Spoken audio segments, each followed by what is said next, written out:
Hey guys, welcome back to the channel. This is a story about what if Deku was the neglected son of All Might and Telek Part 1.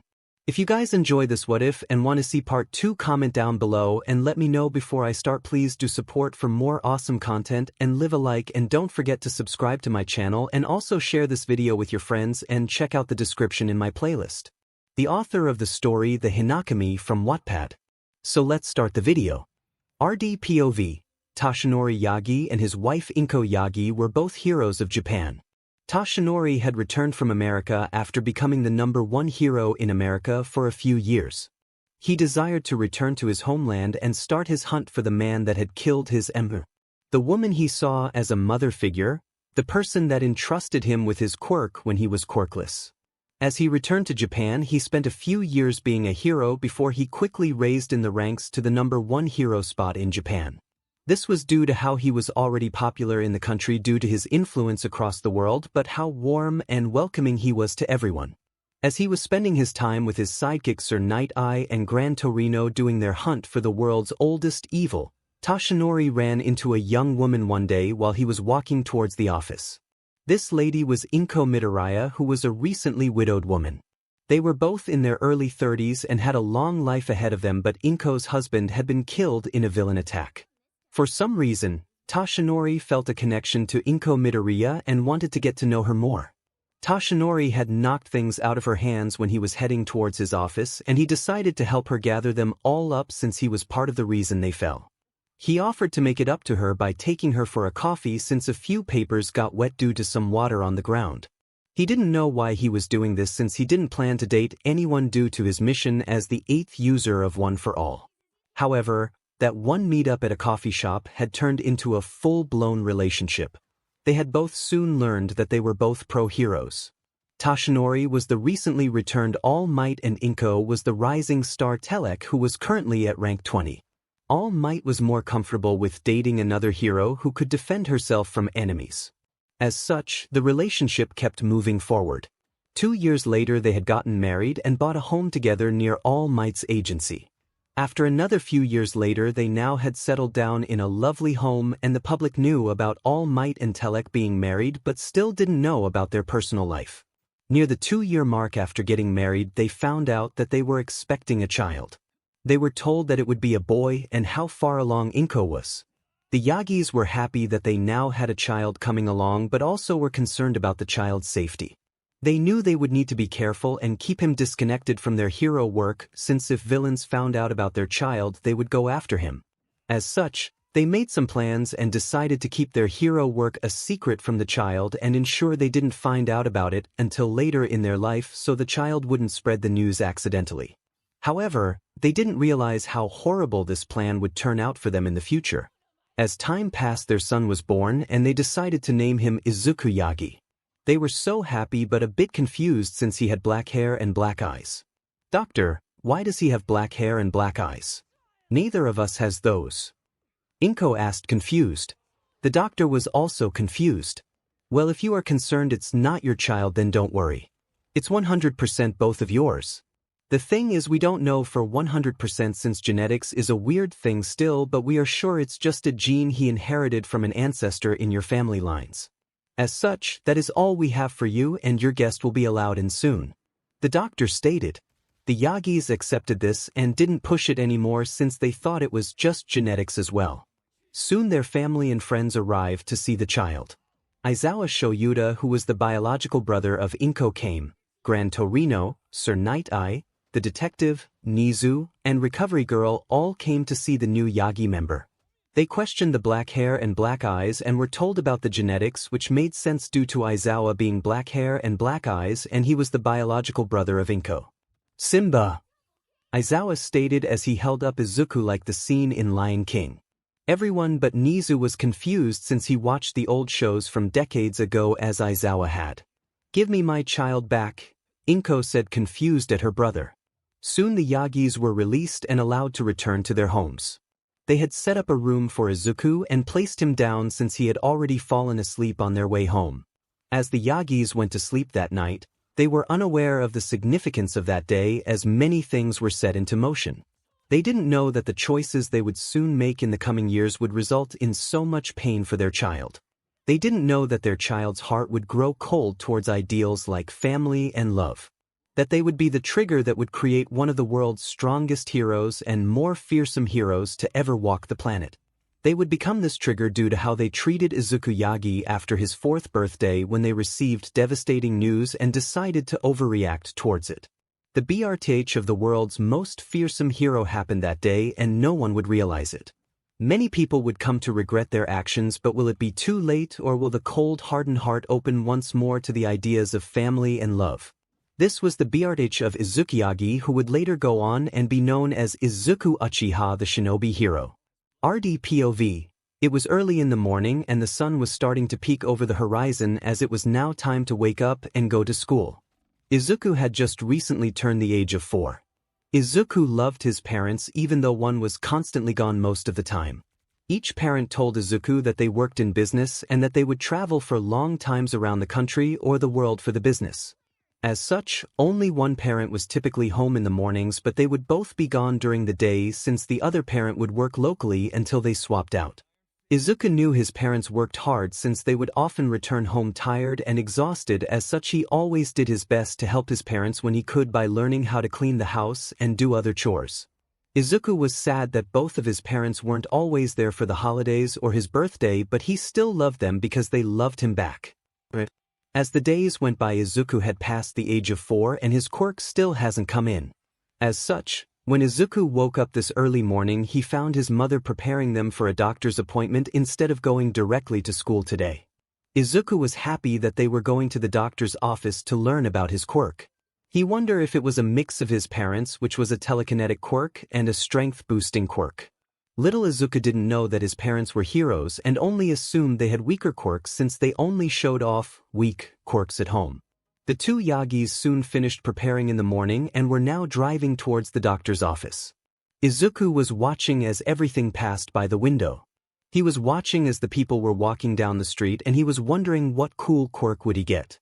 Unfortunately for Izuku, the world was about to turn on the young boy and he didn't even realize it. As they got out of the car, they entered the hospital and filled out the forms and now sat there waiting to be called back by the doctor. After about 30 minutes of waiting in the lounge, the nurse walked over and called for them. The nurse then escorted them back to a room near the end of a hallway and placed them inside of a room. The doctor soon came into the room about 3 minutes later and sat down. "Hello, Mrs. Yagi. I'm here to talk to you about your son's results we had done earlier," the doctor said while sitting down and looking at her and Izuku. "Izuku, Mrs. Yagi, I'm afraid to tell you that your son will not get a quirk. Based on his foot X-ray, he has the double toe joint, which is only found in quirkless people," the doctor stated as he placed an X-ray onto the screen near them and turned it on. He then started to explain how that as humans evolved for their bodies to have quirks, that the body started to get rid of things they deemed unnecessary anymore. One thing was the double toe joint. This double toe joint means that he has no real chance at developing a quirk. There are rare cases due to trauma or other things, but by himself, he will not develop a quirk, the doctor stated. Izuku just dropped his All Might action figure and looked up at his mother. He asked in a low tone if he could be a hero, and the doctor just told Izuku to give it up and that it was impossible. Inko just grabbed the toy with her quirk a few times like she normally acts with her quirk in front of others, and then thanked the doctor and lifted Izuku out of the chair and walked out. The ride home was silent. Izuku wasn't talking since he didn't know what to do now since he didn't have a quirk. He still wanted to be a hero no matter what though, but he didn't know how to go about it. Inko was just thinking and had an idea on why Izuku turned quirkless, since her husband was naturally quirkless and OFA doesn't pass down through the genes. As they arrived home, they found Izuku's father there waiting for them. He had come home because he wanted to hear the results and figure out a plan for training Izuku's quirk whenever they found it out. Toshinori saw the sad look on Izuku's face and thought maybe it was a weaker quirk. However, he was wrong. Izuku just walked up to his room and closed the door behind him. Toshinori looked at Inko and asked her what was wrong. She then started to explain how the morning went and then the drive to the doctor's office. Everything went fine until the doctor came back with the results. "Dear, the doctor has said that Izuku is quirkless and has the double toe joint in his body. He won't ever receive a quirk," Inko said with some tears down her eyes. She knew that her son wanted to be a hero and now he couldn't be since he didn't have a quirk. Toshinori was just shocked at the news. He really was hoping Izuku would get a quirk so he would have an easier life. He remembered how he would be teased all the time for not having a quirk, but life wasn't hell, so he was able to make it through. He is going to be teased a lot like I was in my childhood, but he can make it through. He is a strong boy. Toshinori stated as he hugged Inko and helped her calm down from the crying. However, neither of them had realized that crime rates against the quirkless population have increased since Toshinori's childhood. Society's views of them have also become far more worst, and the treatment that he received pales in comparison to the treatment that Izuku would soon start receiving as he starts to grow older. Soon the parents cooked dinner and Izuku came down to eat it, but not much was said at the dinner table. Izuku was hoping his parents would give him words of encouragement or something, while the parents thought Izuku needed some space to adjust to the information. As dinner came to an end, Izuku got onto the computer and watched the video of All Might's debut. The video just kept repeating as Inko walked into the room. Izuku was crying and he turned around to her and asked her the question. "Mom, can I be a hero too?" he asked as tears came down his face. All she could do was cry and hug him and apologize to him. Izuku's heart hurt at that moment since that wasn't what he wanted to hear. Not at all, but he still held hope for his life since the Kaken and his parents would still be there for him, right? Wrong on so many levels. That was the day that Izuku started to learn the truth that men are not born equal. As Izuku returned to school the next day, his best friend Kaken learned the truth that he didn't have a quirk like everyone else. This didn't go over very well. Bakugo just yelled at him for breaking their promise of being heroes together and stormed off. Others just laughed at him. This type of treatment would keep going for a few months before it started to change. Izuku still wanted to be a hero and he made this known to everyone. He refused to let his quirkless body stop him from saving people. As such, he kept pushing forward on how he thought a hero should act. One day everything changed for the worst because Izuku saw that Bakugo had started to get a bit aggressive with other kids in the park. One day Izuku got in front of him and tried to stop him. "Stop, Kaken. That isn't nice," Izuku yelled out. Bakugo didn't like this. He didn't like it one bit. As such, the target changed from the other kids to Izuku himself.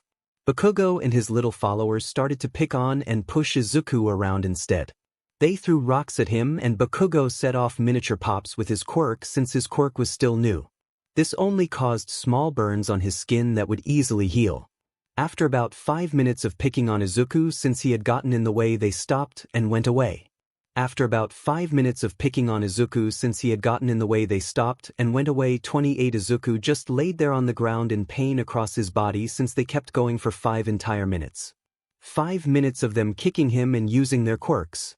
5 minutes of them throwing rocks and saying mean things at Izuku. Soon he pulled himself up and made his way home. He soon arrived home and found it was empty, like it was starting to be more often. Izuku just brushed it off of his mind and got the medical kit from the bathroom and patched his small cuts up with bandages. After he finished that, he started on his homework for school. It was several hours later when night had already set that his parents returned home. They called him for dinner and saw the bandages but didn't make a comment about it. They just thought he played broad at school or the park with other kids. Oh, how wrong they were. These bandages were the early signs of Izuku's future and they just ignored it. Soon they finished eating dinner and they told Izuku to go back to his room since they were going to go to bed early since they were tired. Izuku wanted to bring up what happened at the park, but his parents just told him that they would talk about what he wanted to discuss the next day. This discussion that he wanted to have each day would keep getting pushed off for several more days until Izuku just stopped trying to bring it up. Izuku was hurt that his parents wouldn't listen when he attempted to bring it up. You could find Izuku in his room surrounded by all of the All Might merchandise and crying. It has only been half a year since he was told he was quirkless and he felt like his parents had started to change. It seemed like they were less willing to hear him out. Though the truth was that they were just tired and didn't think of what they were doing to their son. However, in Izuku's mind, they were starting to act similar to how Bakugo was pushing away from him. The only thing they lacked was the physical aspect. Are they not going to love me like they used to anymore? Thought Izuku as he did some research online about quirkless people and he didn't like what he found. The information was grim and talked about how parents would stop caring for their children and/or throw them out on the streets. It talked about how the children should learn how to take care of themselves as soon as possible to avoid problems when their parents didn't help them anymore. As such, Izuku, with these thoughts in his head, started to move towards this attitude of preparing for his parents to forget about him. He still held out hope. He would say that they were just tired from work, that they weren't forgetting about him, that they still loved him.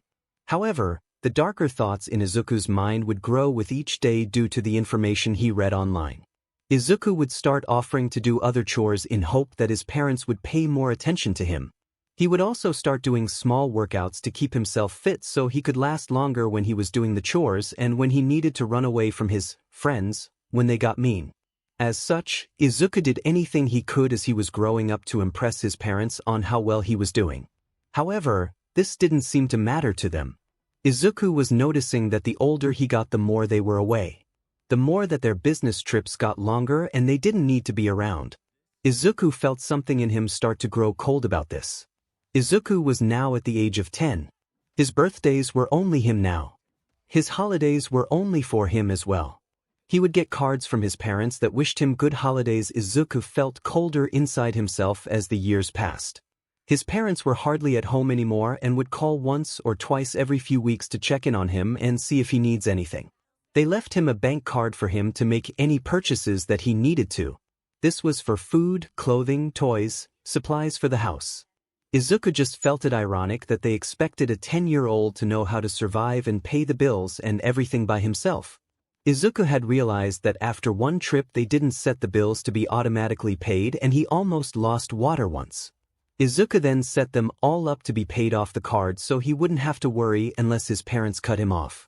Izuku was currently sitting in the living room working on his most recent burns and cuts. The bullying and beatings from his classmates had gotten worse as time passed. Bakugo's explosions only got stronger and he would use them to burn Izuku's clothing and skin when Izuku somehow annoyed him. The others would use their quirks as well to harm him. Some had quirks that didn't do much, but others had quirks that made their nails longer and allowed them to cut into his skin. It hurt a lot to have to deal with the burns and cuts. Izuku also learned some valuable lessons like not to apply cold or ice-cold water to burns. That lesson really hurt that day for Izuku. He did more medical research and learned how to take care of his wounds and got very good at it. Izuku would think that his skills would rival that of nurses from a hospital. After taking care of his wounds from that day of school, Izuku got ready to make his dinner. The wounds were worse than normal since it was the last day of elementary school before they headed to middle school. As such, the bullies and Bakugo wanted to leave him with some gifts. As he was making his dinner, he realized that his parents haven't contacted him in roughly 4 weeks. This meant that they had missed 2 phone calls where they would see if he was still alive and kicking. What if I was kidnapped? It would be weeks before you would figure it out and report me missing, thought Izuku. Izuku wished he knew how to get in contact with his only other relative that he knew of, but he didn't know how to.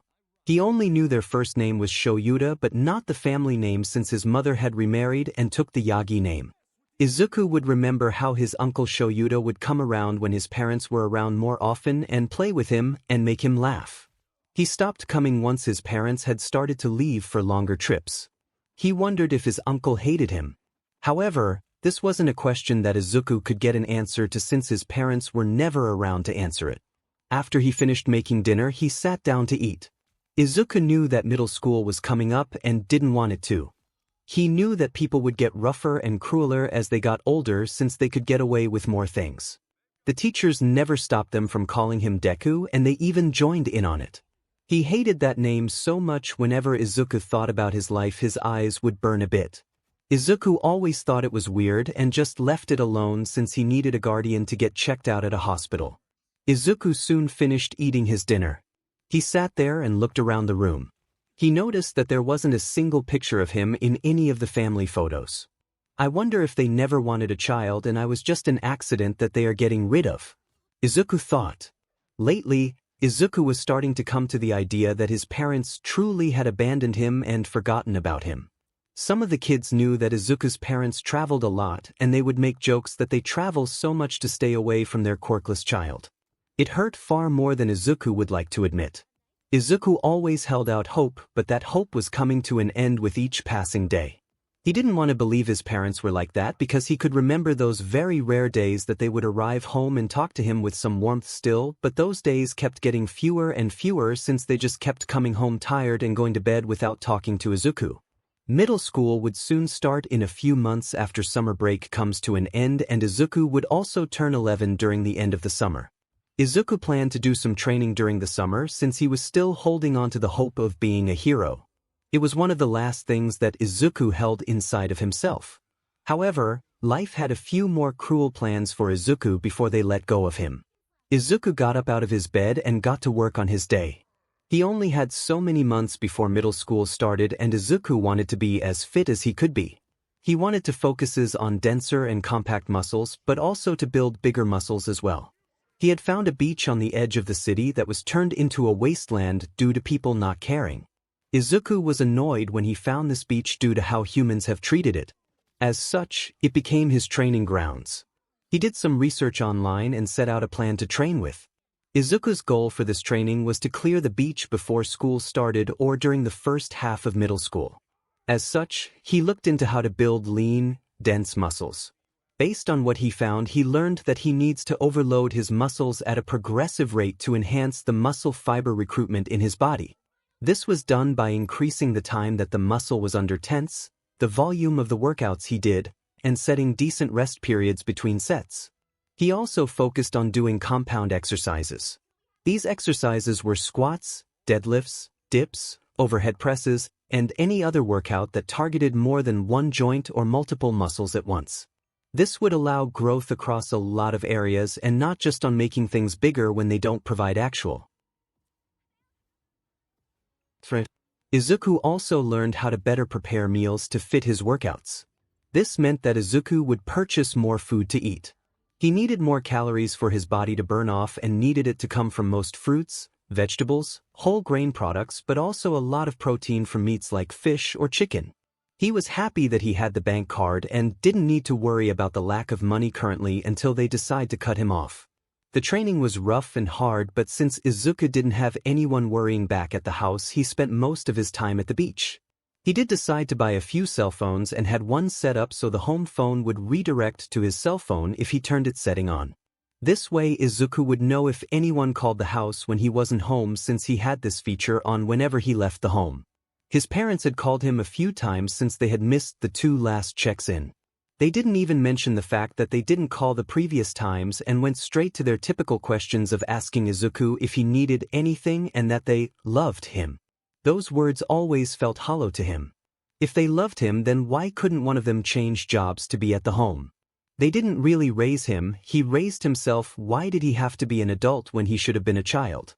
These questions went through his mind during the last phone call with his parents, which was 3 weeks ago, meaning they missed another phone session. Izuku wasn't really disappointed anymore in this, since it was starting to become a pattern. He just accepted it. Izuku put his parents outside of his mind and focused on the beach. Izuku got to work. The first month was the most grueling for him since he was so unused to doing this type of training. He had done training before, but it was more focused on speed and parkour so he could escape people. Now, he is trying to build his entire body up and his muscles were burning from the workout. He set out time for his sets of workouts and also time for just working on the beach itself. He broke the workouts in between doing work on the beach. Soon after about 1 month of cleaning, he had a small section cleared out where he started to do his workouts since he had enough space to do them.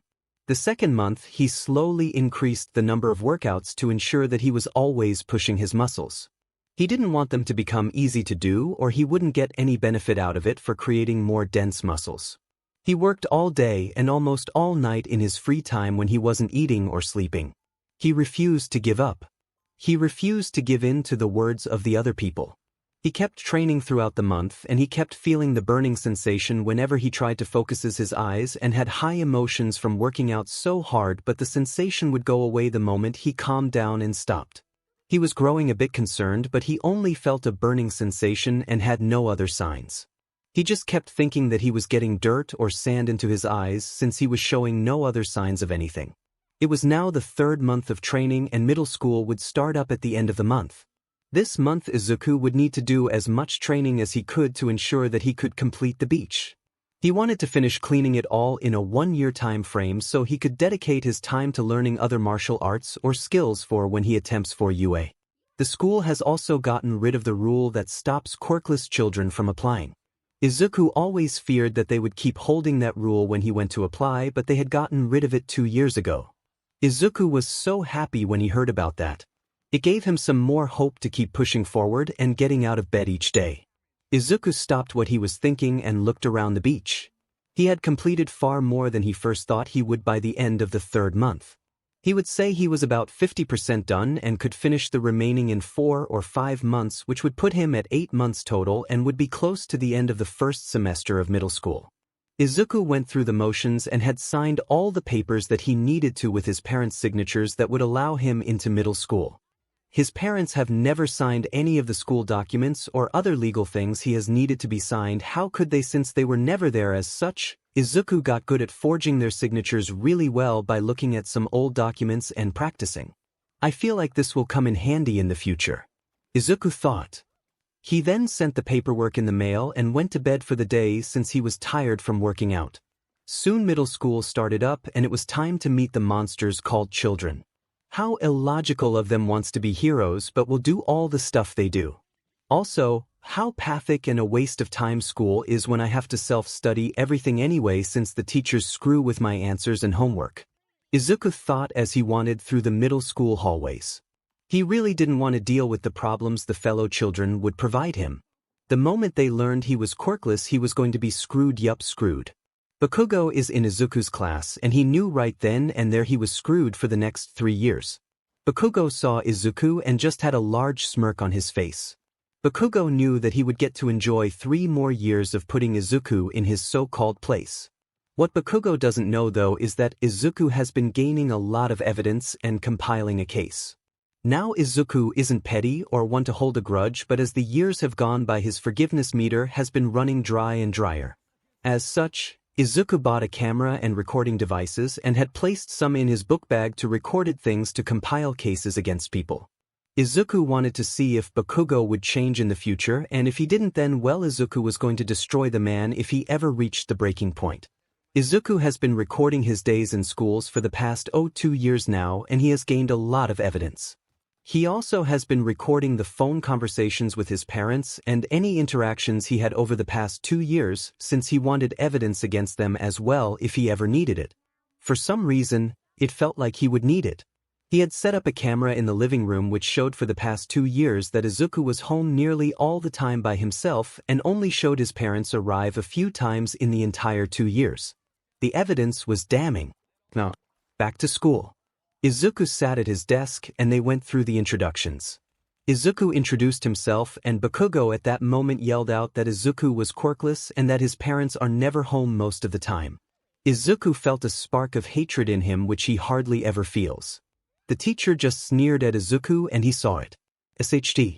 I'm going to have to deal with a quirkless teacher right away." "Just great." He thought about the teacher's face.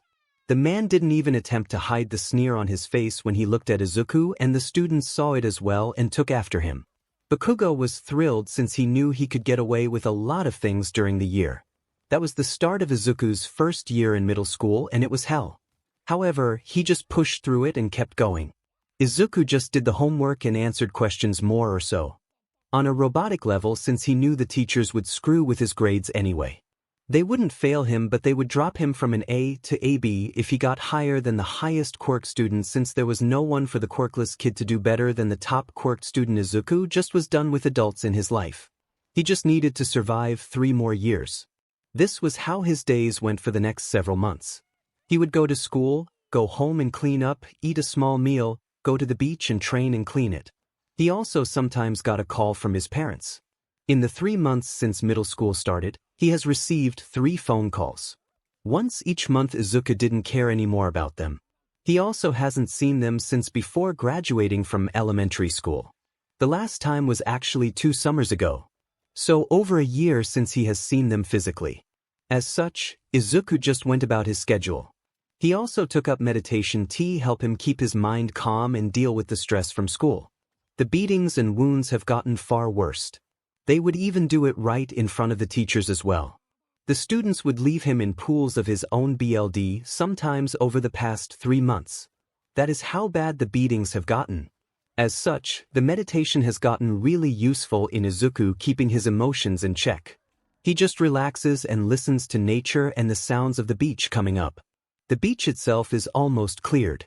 Izuku thinks he has about half a month left, which will put him at winter break when he will finish the beach.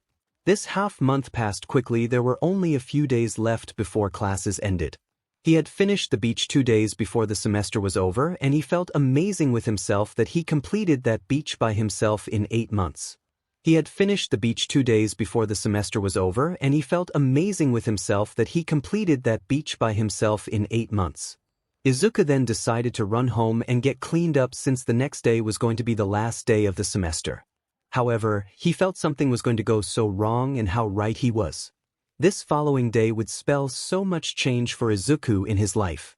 As Izuku woke up that morning, the feeling was still there. He felt something was going to happen. As such, he was careful on his way to school. He arrived without a problem, but the students were harsh this day but didn't do much damage overall. The day went by and the teacher talked about how we needed to start preparing for what we wanted to do in our future after we graduated middle school. He said they will give us these career sheets at the end of each semester to help us keep track of our end goal. The teacher did announce that he knew Bakugo wanted to go to UA, but he also had to say that Izuku wanted to try as well. Everyone just laughed at him. Izuku was so annoyed with that teacher since his information was private and it was illegal for teachers to provide private information as he did. However, Izuku could do nothing about it but grit his teeth. The class came to an end and Bakugo got up and yelled at the Deku for wanting to go to UA. Izuku had come to hate that name with a burning passion. He was never called his own name and it hurt. Not even his parents called his name. It was always sweet or son but never his own name. He wonders if anyone even remembers it anymore. As Bakugo was talking, he grabbed Izuku's notebook and blew it up and tossed it out the window. He told Izuku not to even dream of going to UA. If he kept the stupid dream going, then Bakugo threatened to break his legs, arms, and hands if he needed to. Izuku was laughing on the inside since everything was still being recorded. Then Bakugo said it. "Was this why I felt off today?" Izuku thought as he heard it. "If you want to be a hero so badly, then go to the roof and take a swan dive and pray for a quirk in the next life," Bakugo said. Izuku just froze. He hasn't been suicide baited yet, and this was the first he knew. Other quirkless people had gotten it a lot, but it still hurt even though he expected it one day. Izuku unfroze and noticed Bakugo and the others had already left. Izuku made his way out to get the notebook and started to walk home. He decided he wanted to go to the beach during the walk and then took a different path that leads him to an underpass. It was there that fate decided to screw with Izuku one more time before letting him go. Izuku was attacked by a villain the moment he went under the underpass. A villain made of sludge came out and started to attack him. He was able to dodge quite well for the first few minutes and was going to escape when the manhole cover blew off again and out came All Might. He powered up a smash and knocked the villain apart and threw Izuku against the wall with the wind. Izuku was out cold as well but was awakened by someone slapping his face. It was All Might. Izuku was stunned for a few moments when All Might asked if he was okay. "Yes. I am okay. Thank you. I have a question though," Izuku asked as the hero was getting the villain. "Can I be a hero even though I am quirkless? I have done some," Izuku started but was cut off by All Might. "I'm sorry but no. Quirkless people would be a liability on the hero field. You should give up and be realistic and try for the police or EMTs," All Might said, and then he jumped away. He quickly denied Izuku and then left. He didn't wait or anything. Izuku was heartbroken. His idol just told him no. Izuku just stood there for a few moments until he heard a large explosion from a few streets away. He decided to kill time and go see what it was since he needed to rethink his life. When he arrived, he saw a villain attack. The people were talking about how a sludge villain had a kid as a hostage. Izuku was shocked that the same villain escaped All Might. He then looked closer and saw it was Bakugo that had got captured. Ironic on so many levels, but he doesn't deserve to die. His career ruined by me maybe. Death no. I don't want others to die. Izuku thought as he ran in to save the bully of his since the heroes weren't doing anything. They say heroes will save you yet they aren't doing anything.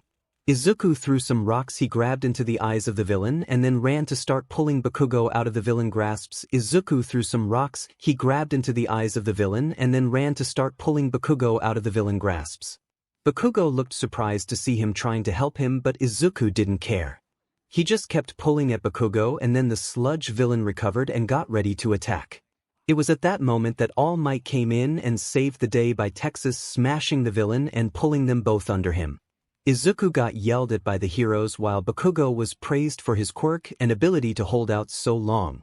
Izuku just felt annoyance at the heroes that were chewing him out. Soon he escaped and walked away. Later 𝗵𝗃𝗃 found him and yelled at Izuku for thinking he could do anything when he is quirkless. Izuku just gritted his teeth and held his tongue. 𝗵𝗃𝗃 then walked away, but as Izuku went around the corner he heard something. "I am here to talk to you, young 𝗵𝗃𝗃," stated All Might. Izuku froze and wondered why All Might wanted to talk to 𝗵𝗃𝗃. He thought he wanted to praise 𝗵𝗃𝗃 for his quirk, but he was wrong. He heard 𝗵𝗃𝗃 gasps and then heard a slightly different voice. It was his father's. "Mr. Yagi. You're All Might. What happened to you? Why do you look so skinny compared to your other form?" 𝗵𝗃𝗃 asked. Izuku peeked around the corner and saw a skinny-looking man. It was his father. His father said he got into an accident several years back, but he was All Might. Izuku's world was shattering. His father told him he couldn't be a hero. His father was All Might. Then he heard them talk more. "Bagwo, I want to talk to you about being my protege. I am looking for someone to train to inherit my quirk. It's a quirk that can be passed on from user to user. It's called One for All and I'm the 8th user," All Might said. 𝗵𝗃𝗃 and Izuku were both shocked. 𝗵𝗃𝗃 asked about Izuku, but he said his son was too reckless in what he did in the sludge villain incident and didn't appear to have much determination to be a hero since he hasn't even trained at all. Izuku's world shattered. He knows he wears baggy clothing to hide his body, but his father just wrote him off. His father doesn't seem him worthy. His father was quirkless like Izuku if his quirk is passable. That BS sturdy, thought Izuku. All Might said they needed to train him to be physically fit but could do that over the next few years to withstand the quirk since it was so powerful. At that moment Izuku just got up and walked away. He was done with his family. His parents were heroes since All Might was married to Telek, the number 4 hero. That means that this entire time they have left him to do hero work and never told him. Did they not trust me? Yet they trusted my bully. My abuser. His own father wanted to give a quirk to his abuser and thought he was worthy of being a hero, yet his own son wasn't, just because he was quirkless and appeared not to have trained. Izuku thought as he ran home. He knew he had to act fast to get out of the house. He would take what he needed, then write a note, and go to an ATM and withdraw as much money he can off the card and run away. He refused to stay there anymore. They didn't raise him. They only provided money and that is it. He would have to work hard and maybe get his hands dirty in the world, but he was sure he could survive. Oh, how right Izuku was, but he would do far more than just surviving in this world. This moment was the start of many changes in the world that would cause ripples across the entire world. This was the fall of Izuku Yagi and the starting day of Izuku Uchiha, and Izuku didn't even know it. Izuku was running. His heart was filled with anger.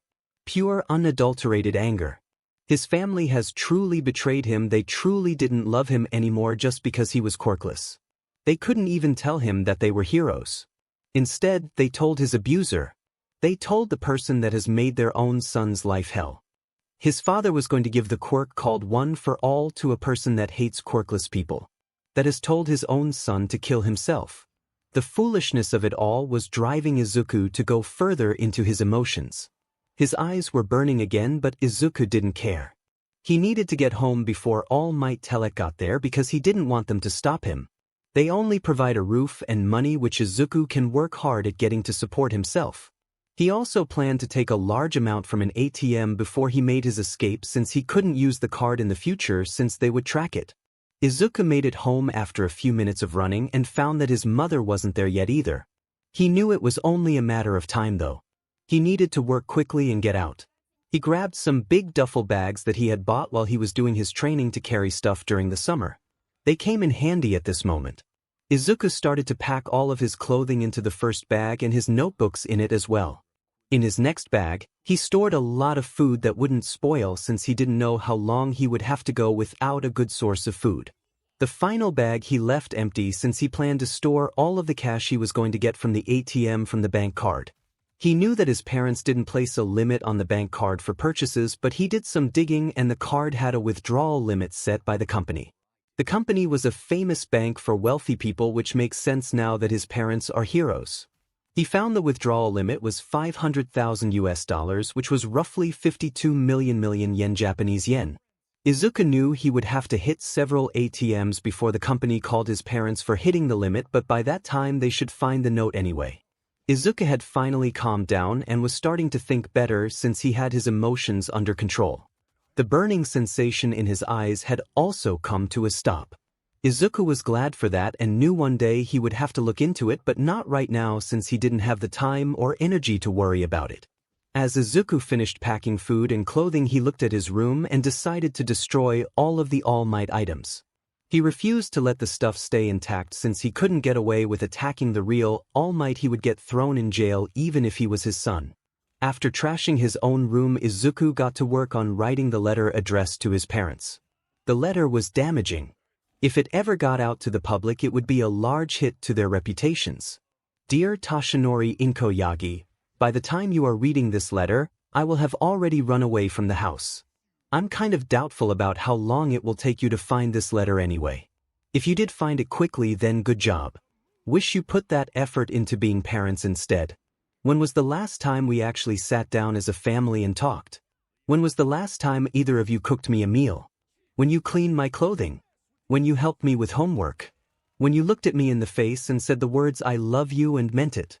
I can tell you it was when I was around 4. The moment I was declared quirkless, you started the push of shoving me out of your lives. At first only one of you was at home when I was young, and that was fine. I at least had a parent to take care of me since I was a child. However, the more I grew older, the more it turned into the fact that you were both gone nearly all the time. On the rare occasions that you came home, you would be too tired to talk to me and listen to my problems. You were too tired to be my parents. The first time I was left home 24/7 by myself was when I was 6. I was 6 years old.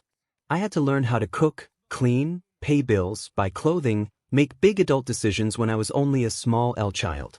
You gave me a bank card and said use it to buy the things you need while we are gone. I raised myself because you were never home. I get it though, no one wants the quirkless child, especially the one that always wanted to be a hero. Remember the last words you said to me, Toshinori. They were be realistic. Yeah. I know what your real jobs are. I also know about the truth regarding your quirk, Toshinori. Ironic you treated me like this when you know the pain so well. Also, I was there in the alley when you talked to Bakugo. Did you know he is more or less a villain? Did you know he hates quirkless people, Toshinori? Did you know he wants people like me to die? Did you know from roughly the age of 4 he bullied me physically and verbally? Did you know that he would use his quirk to burn my skin? Did you know that he calls me Deku? Did you know that it means worthless or someone that can't do anything? Did you know that the day I met All Might and he crushed my dreams, that Bakugo had told me to kill myself? His words were, if you want to be a hero so badly, then go to the roof and take a swan dive and pray for a quirk in your next life. Did you know that All Might thinks he can be a hero? That he is hero material? Did you know All Might thinks I could never be a hero for the sole fact that I'm quirkless when he knows nothing else about me? Did you know that I trained a lot physically and mentally to prepare to try and be a hero? Did you know I cleaned an entire beach on the side of town in 8 months that was full of garbage? Did you know any of that, Inko? Toshinori? No, you didn't, because you were never in my life after the age of 6. To think that this world #1 thinks that an abuser, a bully, a person very close to being a villain is far better at being a hero than I could ever be. This world is screwed up. At the age of 4, I learned that all men are not created equally. This was the harsh truth I learned when my former best friend turned on me and became my abuser for my entire childhood. It was the start of when my parents would abandon me because they didn't want a quirkless child. Toshinori Inko, I didn't wish to be born quirkless, I just wanted to save people with a smile. However, this world denies my existence at every turn. From this point forward I refuse to live in this house. I want to take my chances out in the world and see the result. Do I live or do I die? What do you think will happen? Toshinori Yagi. See you hopefully never. From Izuku. The letter that Izuku finished and tapped on his computer screen was destructive if someone ever found it and connected it to All Might and Telek. Izuku has come to start hating his parents, but he refused to aim for their careers right now. They saved too many people and he wouldn't condemn them currently. Though that may change in the future. Izuku grabbed his bags and threw them on his back. He was glad he trained so much, or else he would have trouble lifting the food bag since he needed the food to live. He didn't want to use the money unless he had no choice, but he needed to go to the ATMs now. As such, he ran downtown and found several ATMs. It took him 30 minutes to get through each one, and it took 5 different ATMs since each ATM could only provide him with roughly 1/5 of the yen he requested each time. He knew his picture was on each camera from the ATM, and he gave a middle finger to each after he was finished. He decided to go towards the mountain near the city first and stay in the forest. The reason he wanted to go to the mountain and live in the forest was that people would check for him in town first. Second, he has been on that mountain quite often. The first time he was on the mountain was in his childhood. He was running away from some drunk adults that wanted to harm him since they knew he was quirkless. Those adults were actually a few of his former elementary school teachers before they transferred schools. They had chased him outside the city and onto the mountain and its forest area and didn't give up for nearly 30 minutes. By this time Izuku had gone deep into the mountain. Izuku thought he was lost, but he could see the city of 𝗵𝘃𝗵𝗃 far off in the distance from the side of the mountain since it had a clear view over the forest surrounding it. When Izuku went back to train his stamina by running some very old trails on the mountain, he had found a very far old path that looked like it hasn't been touched for centuries. Izuku was surprised it was still standing, and it also had a few weird statues near it as well. These small statues had a fan engraved on them. As he passed through the torii gate, he felt weird, but he also saw a cave on the side of the mountain. Izuku didn't explore it though, since he had plans he needed to return to then, but he never went that deep in the forest again either. As such, Izuku decided to go stay in the cave for at least a few nights before finding better living arrangements. The cave was also within half a mile of a small lake where Izuku could get clean water for drinking and bathing. He would just need to figure a way to carry it back to the cave or take baths at the lake. This was how Izuku found himself traveling across the mountainside for roughly half an hour before he found the old trail again with the torii gate. Izuku passed through the torii gate and felt weird again, but he ignored it. Izuku passed through the torii gate and felt weird again, but he ignored it. He needed to get into the cave and set up some basic stuff since he had grabbed the old camping kit they had in the attic before he left. He hoped they wouldn't notice, or it might give them a clue on where to look for him. As Izuku was walking into the cave, he turned on his flashlight that was quite powerful and lit up the cave.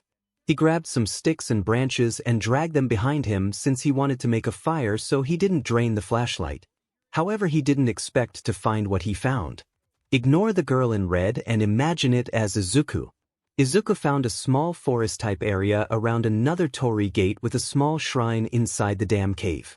He could see a small hole that granted enough daylight and likely moonlight into the cave since the hole faced the direction of the sun. Izuku found a small forest-type area around another torii gate with a small shrine inside the damn cave.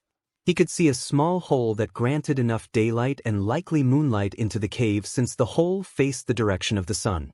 How does no one know of this shrine? It looks old but still in decent condition. There were no markings to show it's being maintained since there is a large amount of dust across everything. Though Izuku, he also knew the government had all of the old shrines taken care of and cleaned every few weeks by volunteers or government workers. Izuku was being cautious as he entered the shrine, and he could see no tracks from other people, which showed no one had been in this building at least in years. Well, I might have just found my perfect new home, Izuku thought. Izuku also noticed the symbol that was carved in the statues outside were inside the shrine as well. It was a fan-looking symbol with a red top and a white bottom. This symbol was spread out across the entire shrine in different areas.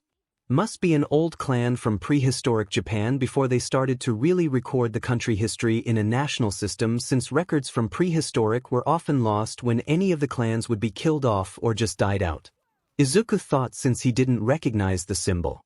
Izuku just started to spread out his camping kit and started to set up his new home. He was likely going to stay for a longer time at this shrine since no one appears to come here. As Izuku was setting up his new future home and starting to clean up the main room he was in, the Yagis were in for a large surprise when they started to return home since they had finished up their day. We could see Toshinori Yagi and Inko Yagi, or better known as All Might and Telek, walking down the street towards their home, and they were talking. "I can't wait to surprise Izuku. We were finally able to set up the agency to be able to work from this city more often. I'm sure he is going to be happy." Inko said not to suspect the heartbreak she is about to experience due to their actions. While she was happy, Toshinori was a bit worried. He knew what he said to his son today and really wanted to figure out a way for All Might to have another run-in with Izuku so he could correct the way he said his words. He knew he was too brash and rushed. His words, since he was worried about his son dying as he tried to be a quirkless hero. It's not possible to be a quirkless hero, thought Toshinori. He would soon come to regret his words so much in the next few moments. They arrived at the house and felt something was off the moment they entered the home. They saw the cabinets were all open and stuff was thrown around. They wondered if they got robbed. Then they went to find Izuku. They searched each room and then came upon his. They opened the door and were shocked to see what they found. The room was destroyed. Izuku's clothing was gone as well. They were worried their son had been kidnapped due to how the house looked. Inko also found a note on the computer. She grabbed it and started reading. Toshinori noticed her reading a note and came over. That was the moment she dropped to the ground crying. "What is it? Is it a ransom letter?" he asked, worried, and she just shook her head no. She handed it and he was confused until he read it. He was devastated. "What have I done?" thought Toshinori. He was disgusted with himself. He also learned a horrible truth of the fact that he told a horrible human about One for All and that human was his son's abuser. A person that hated quirkless people. He was quirkless without One for All, and he has more or less betrayed One for All and his son. "We need to call the detective and the others as well. We need their help," Inko said through her crying. Toshinori could only slowly move to his phone. He called his detective friend and asked him for his help and explained that their son was missing and had run away from home. The detective said he would be at the house in 30 minutes. Toshinori made calls to Nizu, Recovery Girl, Sir Night Eye, and Dear Lord. He made a call to Gran Torino. He was going to get killed when his old mentor found out about this. Inko, on the other hand, called her brother and asked him to come over and that it was an emergency. No one knew what happened but the detective. That is how they all found themselves sitting in the Yagi's living room looking at the destruction across the house. They were concerned that something happened to Izuku since the two Yagis hadn't said anything about him yet. They would soon get their answers as the detective came into the house yelling at the Yagis. "What the hell did you mean on the phone when you said you neglected your son and he ran away because of it?" yelled the detective. Everyone else in the room froze. They were shocked. They had always asked the parents how Izuku was doing and they always told them that he was doing fine and that he wasn't having any issues. It's a different story that they are hearing and they wanted some damn answers right now. They all stood up and were glaring at the two parents who had tears coming down their faces now. Everyone was standing up in the Yagi home and was staring at the two adult Yagis. They were questioning if they just heard the detective right. The detective asked again since they didn't answer. "You called me over here and you told me on the phone that Izuku Yagi, your son, had run away from home due to your neglect. You also said something about a letter. Where is it?" Detective 𝗧𝗵𝗲 demanded. Inko grabbed a letter from the kitchen counter and handed it over to the detective. Detective 𝗬𝗍 started to read the letter and he only got more and more pissed. He decided to use his quirk and confirm the letter contents. "Is this letter true from his perspective to your knowledge?" he asked. He asked them that way to ensure they couldn't lie and claim otherwise from their perspective of the situation. He believed they wouldn't lie, but this was now a police matter of the #1 hero's son going missing due to his own parents treating him horrible. The others were shocked since they could guess that the detective was using his quirk. They wanted to know what was in that letter. Nizu grabbed the letter out of his hand while they talked. The others looked over Nizu's shoulder since he was so small it was easy for them to do that. Yes, from his perspective that letter is 100% true to our knowledge. We can't confirm the Bakugo portion but everything else is a yes. Inko said. Tohisonero agreed a few seconds after that. Truth, stated the detective. From your perspective, is that letter true on the parts you can 100% confirm? He asked. They said yes again and he said, truth, once more. Do you realize how many crimes you have committed? Do you realize that I should be placing you in 𝗵𝗃𝗃𝗃 right now? The detective said and they paled. They came to the realization of how bad they were. They really screwed up at being parents. Soon the others started to talk. Toshi, I told you to retire. You should have had a child that you were neglecting. The peace of Japan doesn't come before your own son. You had a child and his life was placed above others the moment you helped create him. Sir Night Eye stated in a cold tone. He was this kid's uncle more or less and wasn't in his life because of the fight at the hospital. Maybe if I didn't fight you about the matter that day I could have been in his life and helped him, damn it. Sir said. Aizawa was pissed. He was glaring at his sister. You told me that he was fine. You told me that everyone was okay. Why didn't you come to me for help if you couldn't raise him? I work at UA. And you could have helped me fix my schedule to raise him so he didn't have to do it by himself. He yelled. Nizu put a paw on his leg to calm him down. Nizu was showing his teeth that wasn't good. No one knew what animal he was, but he did have sharp teeth that he hid behind his smile and only showed them when his anger hit its max. I don't anger to this level easily, yet you two managed it. You could have asked for help, yet you abandoned your child to fend for himself and gave him money only as a form of parental support. Disgusting. Nizu said. They were all glaring at them. Recovery girl just went to Izuku's room to inspect it.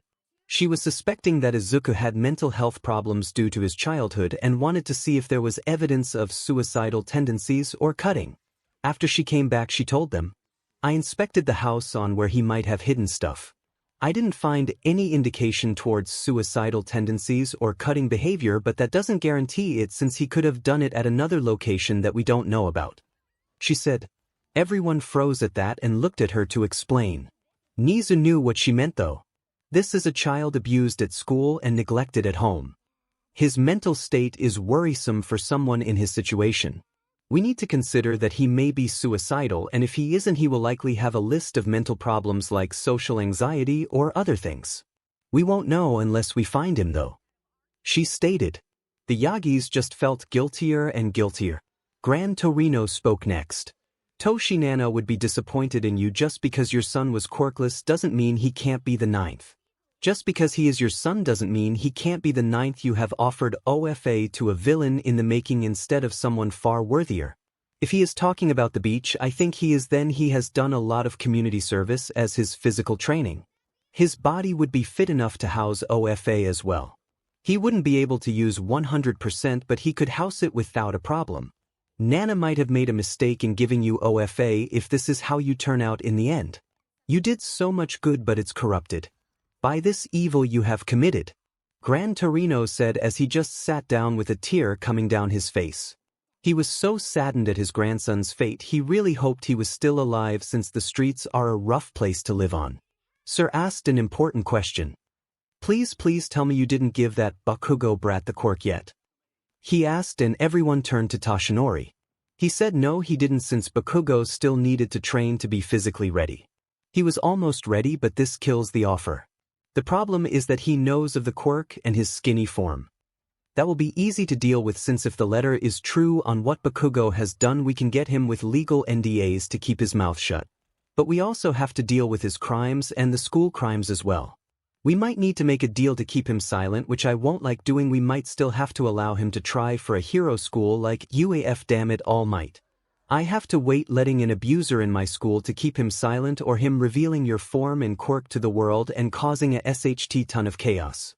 Nizu said as he threw the teacup that Inko gave him. He was pissed.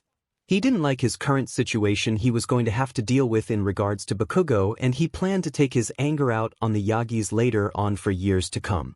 They all knew they had a major risk with Bakugo now. It wasn't a good spot for them to be in. Even Aizawa was pissed because he wouldn't be able to expel the damn brat if he ended up in his class. We can work that out later, but we need to ensure he enters an NDA. The detective said. Nizu just had a wonderful idea on how they were going to find Izuku. We're revealing the fact that Izuku is their son. You will make a statement in your buff form and reveal that your son has gone missing. Don't you dare complain. Remember, we need to find him, and this will get the best results. You will also reveal that you all neglected him, since it will come out one day, or Izuku might decide to reveal it himself. You need to take the hit now and let time pass, or else it will be worse later if you hide it. Nizu said. They could really not reveal the truth and try to hide it and the connection, but he was being petty right now due to the situation they forced on his hands. He decided to make them start paying back for his anger by screwing them on this. Nizu did an evil laugh on the inside of his mind. Soon it was decided that they would reveal the fact that their son had gone missing and reveal that they neglected him due to them playing hero work above their son. They will also reveal the abuse he received at school and from other students, and that they were investigating it all. This was going to be one major press release that will have ripple effects. Now in another place located on the mountain near the city. Deep inside the cave that Izuku found, he had finished preparing his sleeping arrangements inside the shrine. The camping tent had some larger cans inside it to fill with water. As such, he went to the lake and filled them with water, and started a small fire outside the shrine in the cave, since the cave had a hole to vent the air. He started to boil the water. Even though it was safe to drink since it was a freshwater lake, he still wanted to be safe since he doesn't have access to a hospital anymore. He boiled the water and then stored it in a large jug for later on. He then made another trip and boiled water again. This water he used and cleaned up the main room that he was going to be sleeping in of all the dust, so he wouldn't get sick by anything in the dust that was in the room. After that, he sat down and ate some food from a can that he had brought. He did know the lake had some fish in it, and he did see some deer and other animals in this forest since it was undisturbed by most humans. As such, the animal population had returned. The only problem was storing food, so he needed to make sure to only catch or kill what he could eat on that day or in the next 2-3 days, since he could store it in a container and bury it in the ground to keep it cold for a day or two after he cooks it the first time.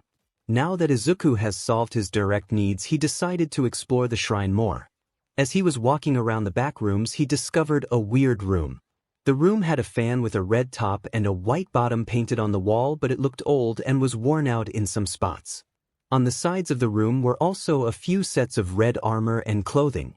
They looked very old and was covered in dust but was still intact. The clothing under the armor looked a bit worse and deteriorated, but the armor parts themselves were still looking good. Also right under the red and white fan symbol was a large fan thing that looked a bit heavy. Also right under the red and white fan symbol was a large fan thing that looked a bit heavy. It had 2 sets of red circles with tails on them that were in groups of 3 on each side of the fan.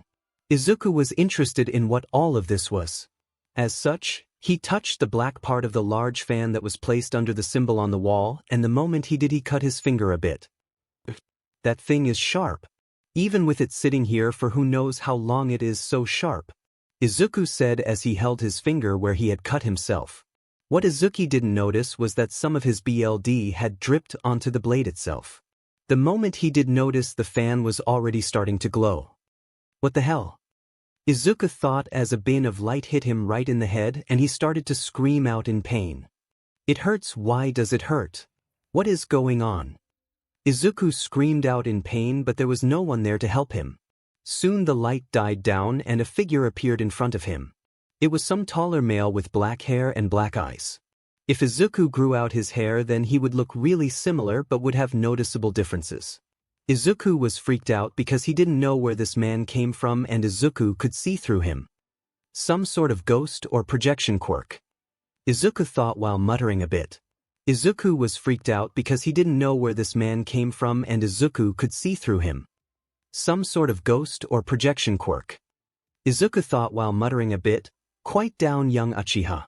Why have you activated the seal on the ceremonial gunbai of our clan? The man asked, and Izuku was confused. And what was this knowledge Izuku had in his head? Sir, I don't know what you mean. Some of my blood dripped onto the fan thing when I cut myself. I found this shrine when I ran away from home due to my parents neglecting me. I just wanted somewhere to stay. I'm sorry if I disturbed you, and I've never heard of the name Uchiha before, Izuku said, thinking this was the owner of the shrine somehow. The man looked confused but realized that the boy in front of him must be an outside clan member or the clan was dead and this was a random descendant that somehow survived. He wanted to find out which it was. If Izuku didn't really belong to the clan but some random 𝗵𝘃𝗧𝗏 child, then he wouldn't help him, but if he was the sole clan member left and not a 𝗵𝘃𝗧𝗏 child, then he would help him, especially since he said his parents neglected him, which pissed the man off since protecting clan members were important to the Uchiha clan. Calm down first, my name is 𝗵𝘃𝗧𝗏 Uchiha and I need you to answer some questions. What year is this and what clans are still alive today near Konoha that you know of? The man asked.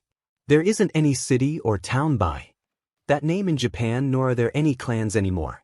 There hasn't really been a clan since the Warring State periods of our country, which was hundreds of years ago, and my name is Izuku. No last name due to my parents neglecting me since the age of 6. Izuku said. Murata was a bit shocked at the new information.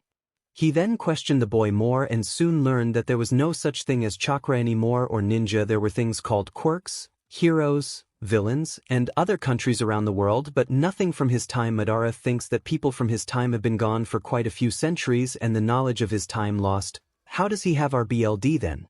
He does look like an Uchiha though, and the boy said he doesn't have a so-called quirk. However, even though this is just a chakra form that I had placed in the gunbai, I can still sense others' chakra, and he has a lot. More than I did at a young age when I took over as the clan head, thought Madara. Madara thought a bit more and then questioned Izuku about his family. He discovered that the boy somehow has a high concentration of Uchiha BLD. Unlike the parents, the uncle might have a higher amount but not enough to really be a real Uchiha like this boy. The uncle seemed to get some bastard version of the Sharingan as a quirk that helps him stop other quirks, but it isn't the real deal. This world has turned into something interesting. Although Madara was still pissed at hearing the boy's life. How dare they treat an Uchiha like that? He thought. Soon Madara explained to the boy what chakra was and who he was in more detail. The boy was interested in learning more. You should be the sole member of our clan left. It seems your BLD somehow concentrated into mostly Uchiha BLD, unlike your parents. We are a proud clan and are strong warriors. I want to make you an offer. I want to train you to be an Uchiha and be able to be a proud ninja of our clan. With the skills and knowledge that you will receive, you will be able to go and become a hero and wipe the floor with those with quirks. Chakra has many usages and is a far better tool than those limited with quirks who can only do so much. You, on the other hand, will be able to do many things like walking on walls, water, breathing fire, and doing other attacks with our fighting style. What do you say, young man? Do you wish to take the challenge on and restore our clan's name into modern history? Madara asked Izuku. Madara had already told Izuku that he had gained basic information when he activated the seal on the weapon, which was about the clan, but only Madara could undo the other seals, which will allow him to unlock the seals inside the shrine for the Uchiha artifacts like the scrolls and assets that should still be there since the shrine has been untouched. Izuku thought for a few moments and then asked a few questions. How will you train me? You explained that you are a chakra body and will run out in time. Izuku asked. Madara was happy that the boy was asking questions. Uchihas are not meant to be stupid and always questioning things to gain information to use in battle. The first lesson is to always ask questions. Information is how we win battles. A dumb Uchiha is a dead one. To answer your question, the chakra in this weapon can last about 2 weeks. In that time we need you to learn how to unlock your chakra itself. Once you do that, I can transfer a small portion from this weapon into your body. This will allow you to supply it with your own, which will allow it to maintain its existence. Madara stated. He also explained that they would need to feed it Izuku's chakra to replenish its power, or it would fade in roughly a month's time without being supplied, and there likely wouldn't be any left in the fan by the time Izuku was ready for the transfer. As such, Izuku needed to get to work right away. Izuku asked a few more questions but seemed okay with the answers. He knew he was taking a risk trusting the man, but he wanted to be a hero. He also felt connected to this shrine and the man. It was the same feeling he had when he passed the torii gates to enter this place. It felt welcoming, like he was home. Madara explained that the feeling was due to seals that recognized any Uchihas that entered the ancestors' shrine. This is where they came to pray to their ancestors and was used for ceremonies. The temple was located at their old home location before they joined with the Senju clan. Madara gave Izuku a brief history lesson of the clan and how they had joined forces with their former enemies to make a village. He also explained the title of Hokage and that when he placed the seal in this shrine that his friend from the Senju clan had just taken on the position of Hokage. Soon, Izuku sat down and started to work on unlocking his 𝗧𝗪𝗏 and followed Madara's instructions since they only had about 2 weeks for him to get it or Madara wouldn't be able to help him learn anymore. He would only be able to unlock the seals and that would be it if Izuku couldn't get his 𝗧𝗪𝗏 activated in time. He had a lot of 𝗧𝗪𝗏, Madara explained, but it was useless if he couldn't activate it. The Yagis, Nizu, Grand Torino, Sir Night-Eye, and Aizawa were all sitting in All Might's agency. The press conference where the Yagis would reveal to the world about their son and explain that they neglected him and that he received abuse at school would soon happen. They expected a lot of backlash for this. They were lucky that most people didn't know what Toshinori looked like as Izuku's father, so they wouldn't have a problem with someone finding out about the skinny form. The thing is that Toshinori nor Inko knew about was that Aizawa wanted custody of Izuku the day they found him. As such, he worked with Nizu, Grand Torino, Sir Night-Eye, and the detective and build a custody case that they had planned to file once Izuku was found. They couldn't really do it before they found him since it wouldn't have much impact since Izuku would need to be there for a case. It would also give the Yagis more time to build an opposing case if they knew about it now instead of later. Aizawa didn't want anything to do with Inko anymore as his sister. She was more or less dead to him in his mind currently due to what they did to Izuku. He just wanted Izuku safe and sound so he could raise him and help him achieve his dream of being a quirkless hero. Aizawa was also concerned about Izuku's mental state and worried he might go down a dark path in revenge against his parents. Aizawa remembered the talk in the house when they mentioned that they didn't support Izuku's dream of being a quirkless hero, which also feed into them not telling Izuku the true identities of them being a hero. Aizawa went off on them. Why can't there be a quirkless hero? Recovery Girl is a hero. Nizu is a hero. Sir Night-Eye is a hero. I'm a hero. None of us have a combat quirk. You two are idiots thinking it's not possible. If you had trained him from a young age and gave him all the support plus ours, he could have done it. Sure, it would have been a hard path with people being cruel to him, but guess what? They were already cruel to him and he survived this long without you. I hope he never forgives either of you because you don't deserve it. Aizawa screamed. He was pissed as he stormed out that day and started to look for Izuku but had no luck. They had more or less said that anyone without a combat quirk couldn't be a hero when that's been proven wrong. So many heroes have to fight quirkless there. Are quirks that provide zero combat ability or support like his quirk, yet they are heroes. They rely on support tools or are rescue heroes or other types of heroes. Aizawa would have pushed Izuku to go underground since it would be the best path for him, but he could have become a hero, he could have done it.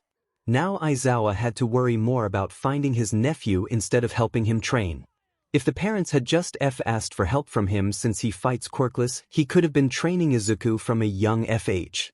Aizawa was glad that Nizu was forcing their hand on revealing the loss of their son and their neglect themselves. Nizu had threatened them that he would do it instead if they didn't. There was still the problem of the criminal charges, and All Might being the #1 hero. Nizu told Aizawa that he doubted the government would push 2HRD on the charges due to it since they only neglected Izuku and not abused him outright. Aizawa wasn't happy with that at all. He wanted to use his quirk on All Might during the press conference, but Nizu already knew what he was thinking. Don't do it. 1. It would cause problems for us right now, and 2. Remember Izuku knows. Don't remove the hand that he has over his parents. If he is as smart as I think he is since he survived by himself this long, then I'm betting he will use All Mights from and Quirk as blackmail in the future to get what he needs from them or UA. I have a feeling we will see him in roughly 3 years even if we don't find him. The question will be he coming as friend or foe? Nizu said. Aizawa was confused about how he could be so sure, but Nizu was generally right. He was also sad to think about Izuku turning to the dark side, but Izuku had a lot of motive to do it, and he wouldn't blame him one bit. What Aizawa doesn't know is that Nizu found a camera that was pointed at the beach Izuku cleaned. It showed his work and determination. As such, This is how 𝗵𝗍 had a good theory that Izuku will survive on the streets even if they don't find him due to how much will and determination he has and the training that 𝗵𝗍 saw. The question was if the recent news of his parents being who they were and the truth about OFA would destroy him and turn him to the dark side. It's a 50-50 chance right now. I'm 80% sure he will survive if he doesn't run into any strong villains on the street. The problem is, will he return as an upcoming hero in training or will he return for BLD? 𝗵𝗍 thought. Everyone soon headed outside since it was time for the press conference. Aizawa stayed in the shadows, and unless someone looked for him they wouldn't notice him on the news report since he blended in. He wanted anyone that really looked to notice him since he was sure Izuku would see him and notice him. The press started asking random questions but was told to quiet down. We are here today to talk about a runaway case. This case is special to this agency due to the fact that the child that has run away is our son, All Might stated. Everyone went into shock and was asking so many questions. How did the public not know they had a child for this long? They have never been seen with the said child and now the child has run away. The question of why was on everyone's minds that were watching. Our child ran away due to our neglect. We put our hero careers above him, and in turn this lead to our forgetfulness and neglect of our son since he was a young child. We also recently discovered based on the letter he left that his school and classmates were abusing him verbally and physically while also using their quirks illegally on his body and property. Currently, the school and the students are all going under investigation for the actions that they have committed. This, compounded with our neglect, forced our child to run away. He didn't even know until recently of the fact that we were even heroes when we told him we were just business people traveling a lot. All Might stated. Everyone had frozen and didn't talk. They just learned their number one hero, the symbol of peace, was neglecting their child. Soon a picture of Izuku was released to the public and they had asked anyone with information to report it to the hotline. They explained that he had different hair and eyes due to Telek's family ancestors who had these traits more often, like her brother who had black hair and black eyes unlike her. The reporters asked if the two heroes would face criminal charges. At this time we are working with the police and waiting to see what they determine. However, I can say that we do deserve to be charged. We should have been better and our son didn't deserve the life he had to live because we decided to put our hero careers above him. He should have come first from the day we had him. Inko stated before they all exited the stage with reporters still asking questions. The public didn't know what to think, but soon some tips did come in that he was spotted downtown the day before at ATMs. The company had also called and reported a large amount of cash being taken off the bank card. Seems your son is really smart. He researched how much the withdrawal limit was on the card and each ATM, and he just enough to get the money to help him survive. 𝗵𝗍 said with a laugh that their son just took $500,000 from them without any trouble. Also, it was 100% legal since they gave him the card to use and do as he wishes. 𝗵𝗍's estimates of his surviving went from 80% to 90% due to the cash being in his hands, but he didn't tell them that. Aizawa just laughed at the two adult Yagis when he heard about how much money was taken. Though for them it wasn't much since they earned a lot, but that was enough for Izuku if he spent it correctly to survive for several years if he planned it out right. Aizawa felt better about not finding Izuku the last night since he likely was sleeping in a hotel or something without anyone noticing. While they all finished what they were doing, Bakugo was in for a rude surprise. He just watched the interview on the television and was a bit scared. 𝗵𝗲𝗃𝗲, running away and talking about everything that happened at the school. Quirkless freak better die while he's out on the streets, thought Bakugo. Bakugo was also worried if the Yagis knew about what he did because he wanted All Might's quirk to rub it into the 𝗵𝗲𝗃𝗲's face that his own father thought he was better than the quirkless freak. As Bakugo was thinking, he heard a banging on his front door. His mother went and opened it and was met with the police. Mrs. Bakugo, we are here to arrest your son for questioning in his involvement of the abuse of Izuku Yagi during school over the years, stated the officer. Bakugo's mother was stunned and started to ask questions since she wanted to know what they meant. My son hasn't harmed anyone. What the hell do you mean? She asked. They just showed her the warrant for his detainment in connection to the case where it cited the letter Izuku left and had talked about Bakugo in it. She froze. She couldn't believe her son could do this. She thought they were friends. Bakugo and his father came into the hallway at the door and the police moved in to cuff him. 𝗵𝘃𝗀𝗁, you are currently being detained to be questioned about your role in Izuku Yagi's torment, one cop said. 𝗵𝘃𝗀𝗁 tried to resist, which just made a copy pepper spray him. They soon got Quirk canceling cuffs on him and put him into the cop car. The parents got in the car and followed them. Soon they arrived at the police station and found a detective waiting for the car. He took 𝗵𝘃𝗀𝗁 inside and motioned for the parents to follow since he required legal representation. They all sat down and 𝗵𝘃𝗀𝗁 still was in cuffs due to the officers explaining that he tried to resist arrest. The detective made a note of it in the file. Katsuki 𝗵𝘃𝗀𝗁, do you know why you are here? Detective 𝗧𝗵𝗃𝗲 asked. 𝗵𝘃𝗀𝗁 said, because the quirkless freak stated I did something I didn't do. 𝗵𝘃𝗀𝗁 yelled. The detective made the mark that showed half-truth in the file for the first question. What is it that you think he accused you of that you claim you didn't do? 𝗵𝘃𝗀𝗁 was asked. He then said he didn't harm Deku at all. He didn't realize he called Izuku Deku in front of his parents, which he never did. They paled when he did since they knew what that meant. It was at that moment the detective caught 𝗵𝘃𝗀𝗁 in a lie. So you tell me you never physically harmed him? Never assaulted him? Verbally or physically bullied him? Never used your quirk on him? Never destroyed his property? Never suicide baited him? The detective asked one at a time and 𝗵𝘃𝗀𝗁 just said no to everything. The detective had him for good.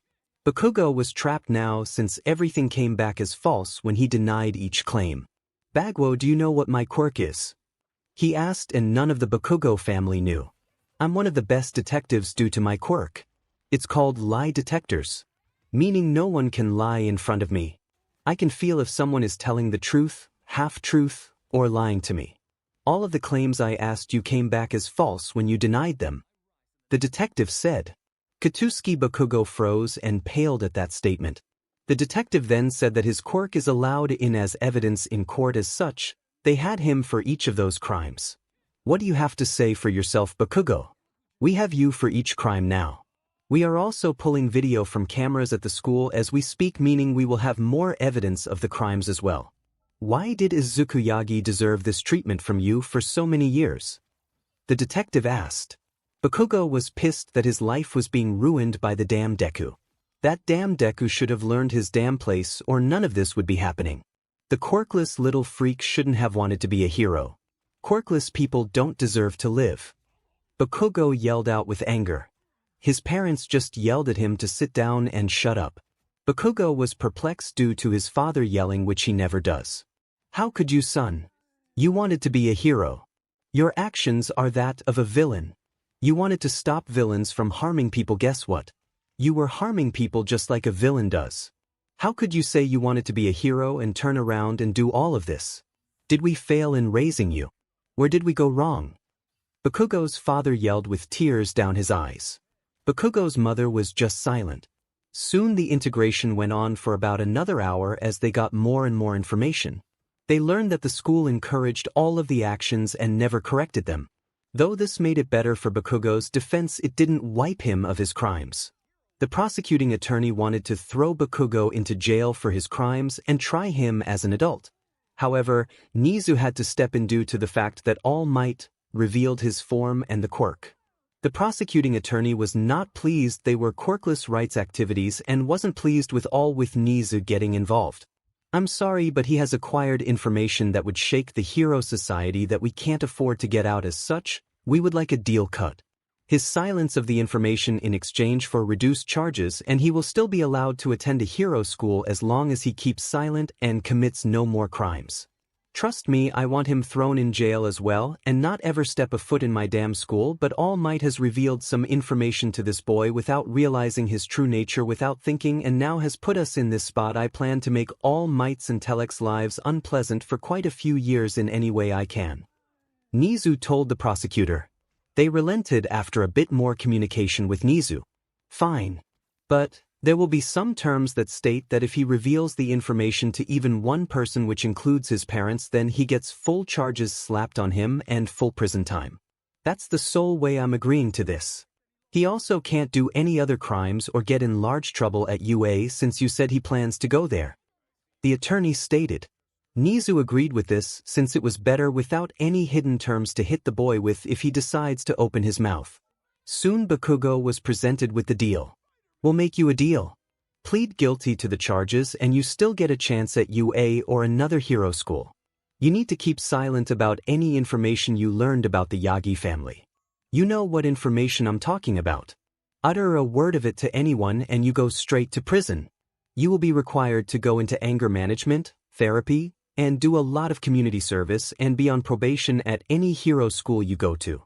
Otherwise, we got to trial and you get trialed as an adult, which carries 5 years minimum for all the things you did. Stated the prosecuting attorney. Bakugo didn't want to admit that he did anything wrong, but his parents said he would accept it. You are going to accept this, otherwise goodbye hero school, son. That is even if we decided to let you go. It will depend on how you behave between now and then. Stated his dad in a very low tone.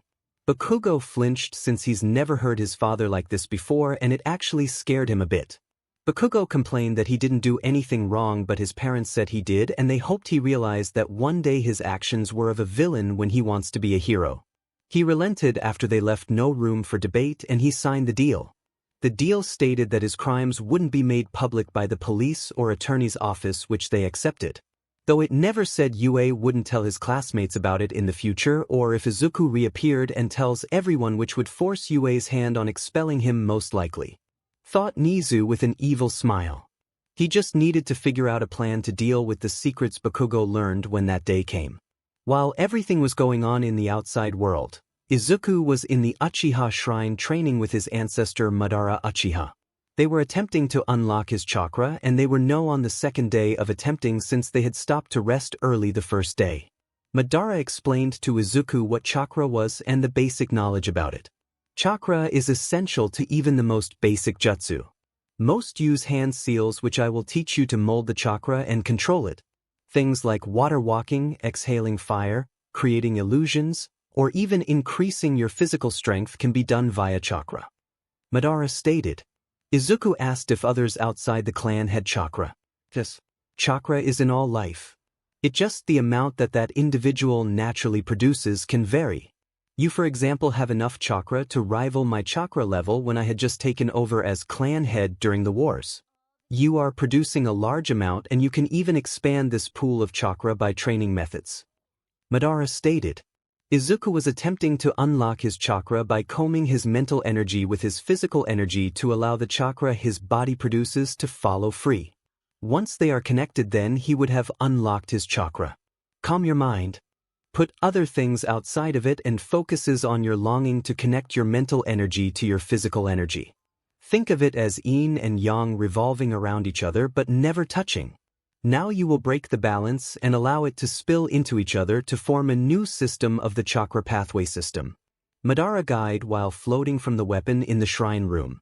After about another 3 days of this training, Izuku succeeded and unlocked his chakra, but he was knocked out cold due to the amount of chakra that flooded his system. 11 After about another 3 days of this training, Izuku succeeded and unlocked his chakra, but he was knocked out cold due to the amount of chakra that flooded his system.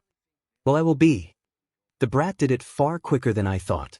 Normally this is done when children are really young and are being prepared for training in the future. With his age, I expected him to take 1.5 weeks. Good job, Izuku.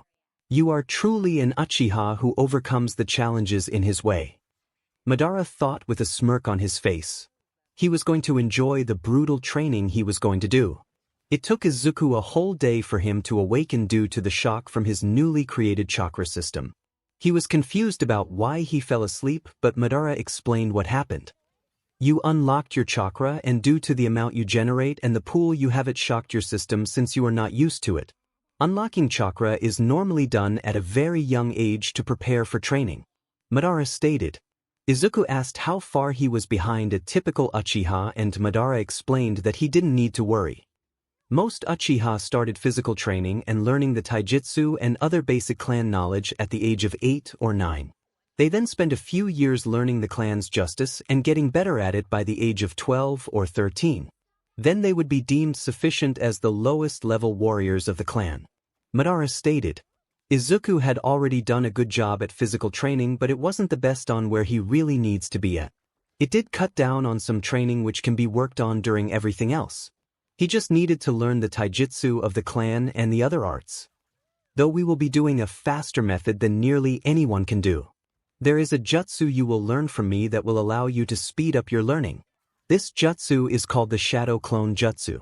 Madara said while explaining the risks.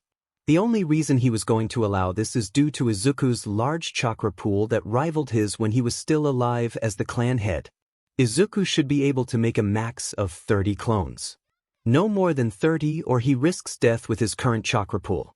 Izuku was a bit scared of that but trusted his ancestor. After having Izuku relax for a bit and calm his chakra down and get used to it flowing in his body, Madara started the transfer of chakra after he undid all of the other seals in the shrine. Izuku would just have to find them and pull everything out. After about 1 hour the transfer was done. Madara had transferred all the chakra that was left in the weapon since Izuku had finished earlier than they had planned.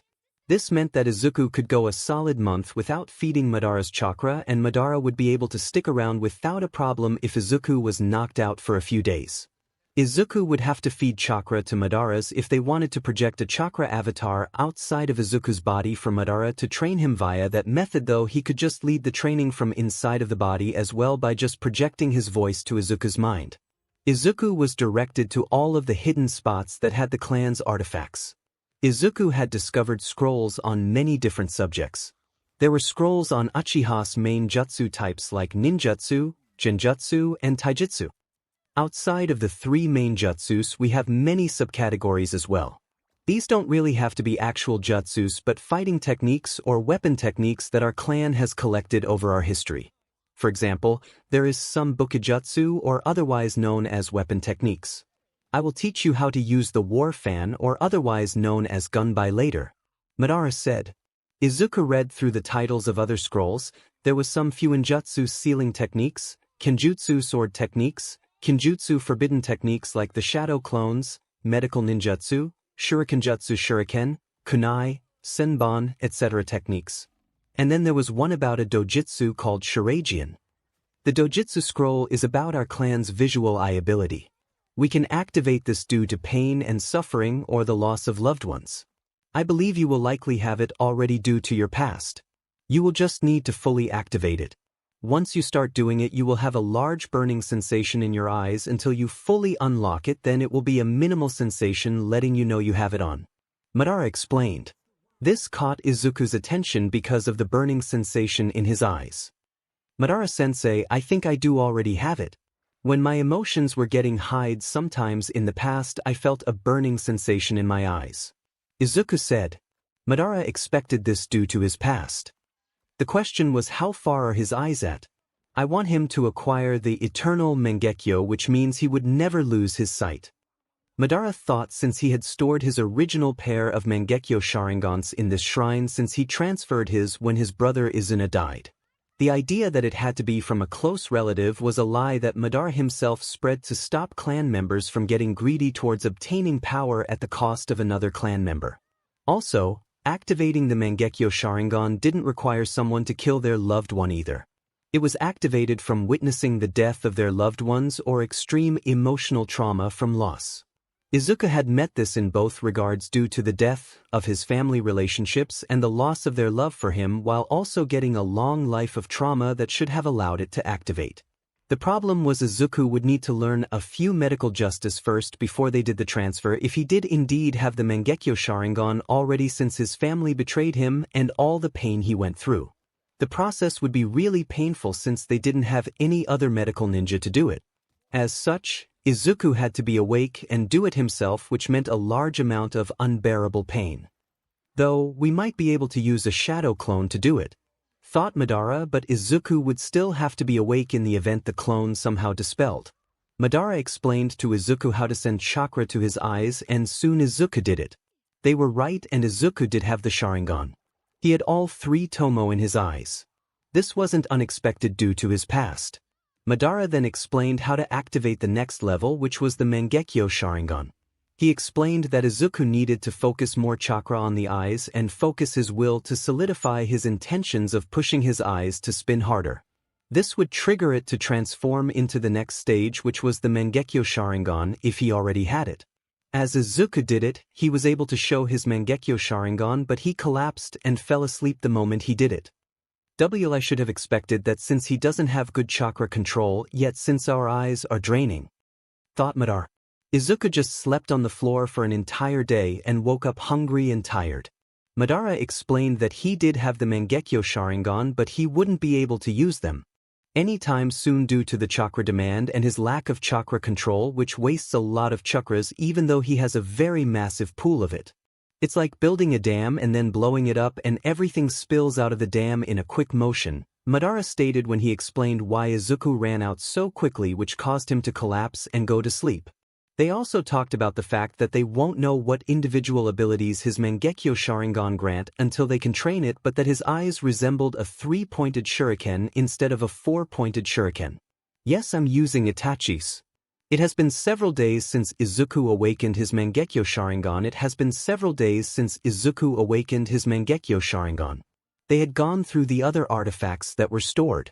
Izuku had found storage scrolls filled with clan clothing and other outfits. There was also a large number of shuriken, kunai, some sunban, and other weapons in the storage scrolls.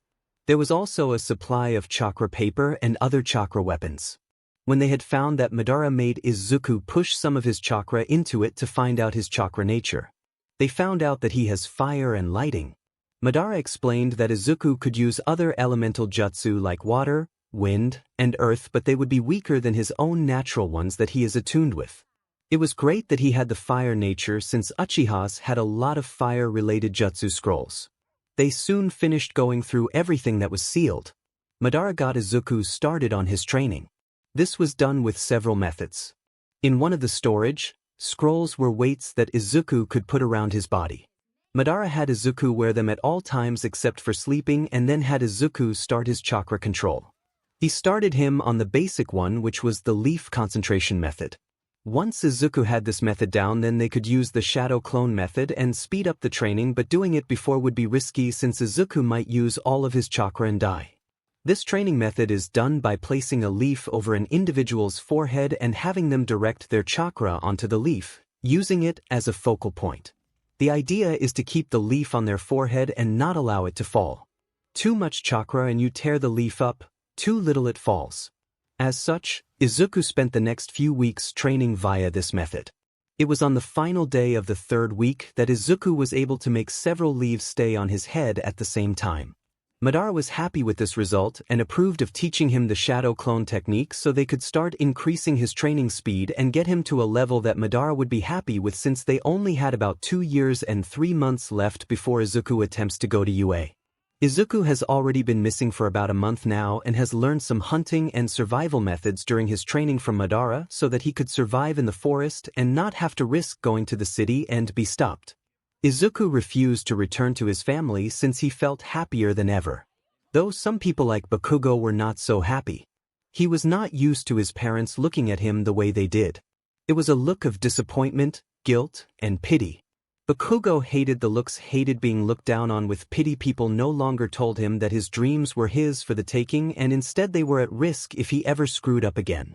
He hated this feeling of hopelessness. Was this how Izuku felt? Bakugo thought as he gritted his teeth. The Yagis were depressed and were still looking for their missing son. It had already been an entire month since he went missing and there was no trace of him.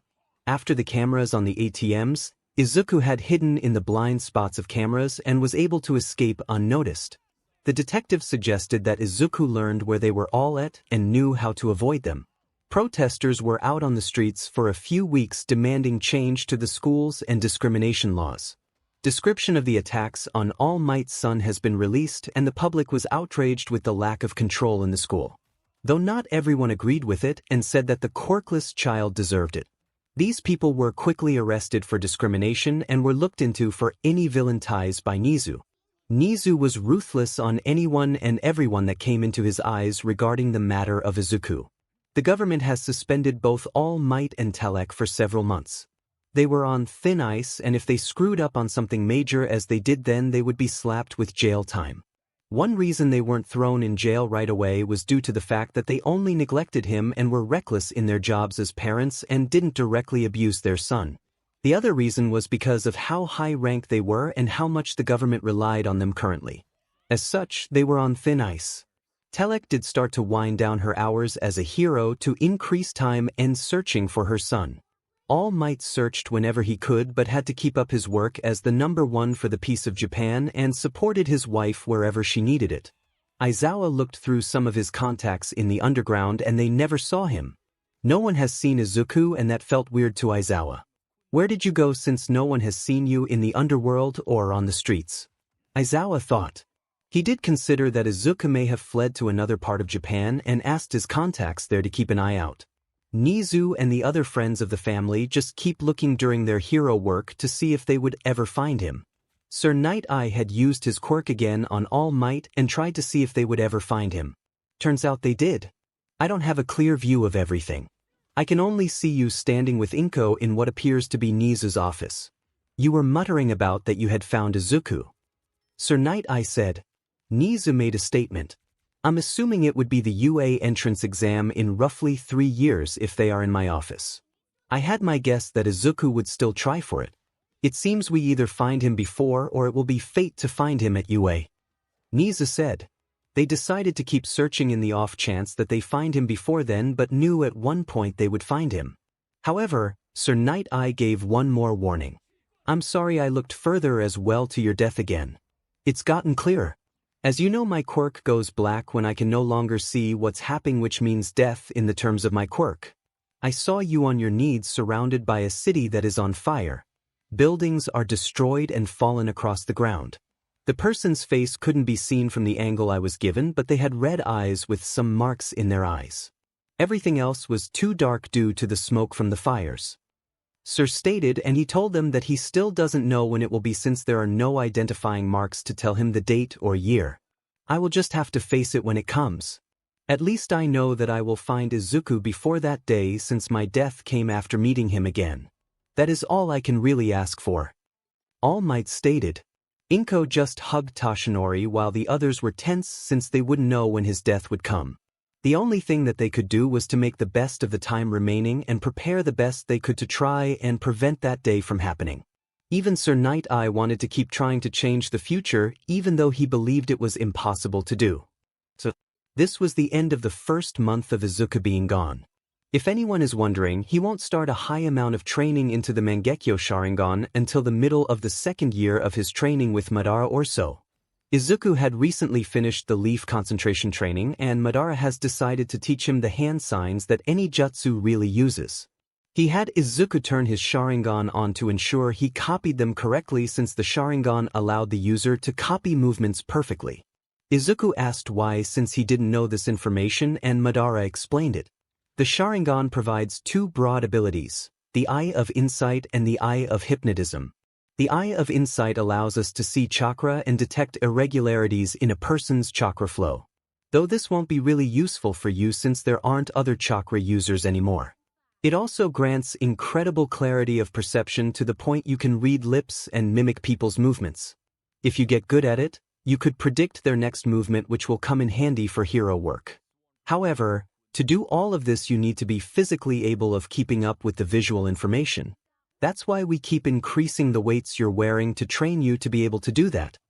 Madara stated. Izuku was really happy with these benefits of his eyes and this was only the Eye of Insight. He wondered about the Eye of Hypnotism though. Madara then explained the next broad ability of the Sharingan. Ninja can do genjutsu but an Uchiha with his Sharingan can do genjutsu without doing the hand seals to perform it. We can do it via eye contact.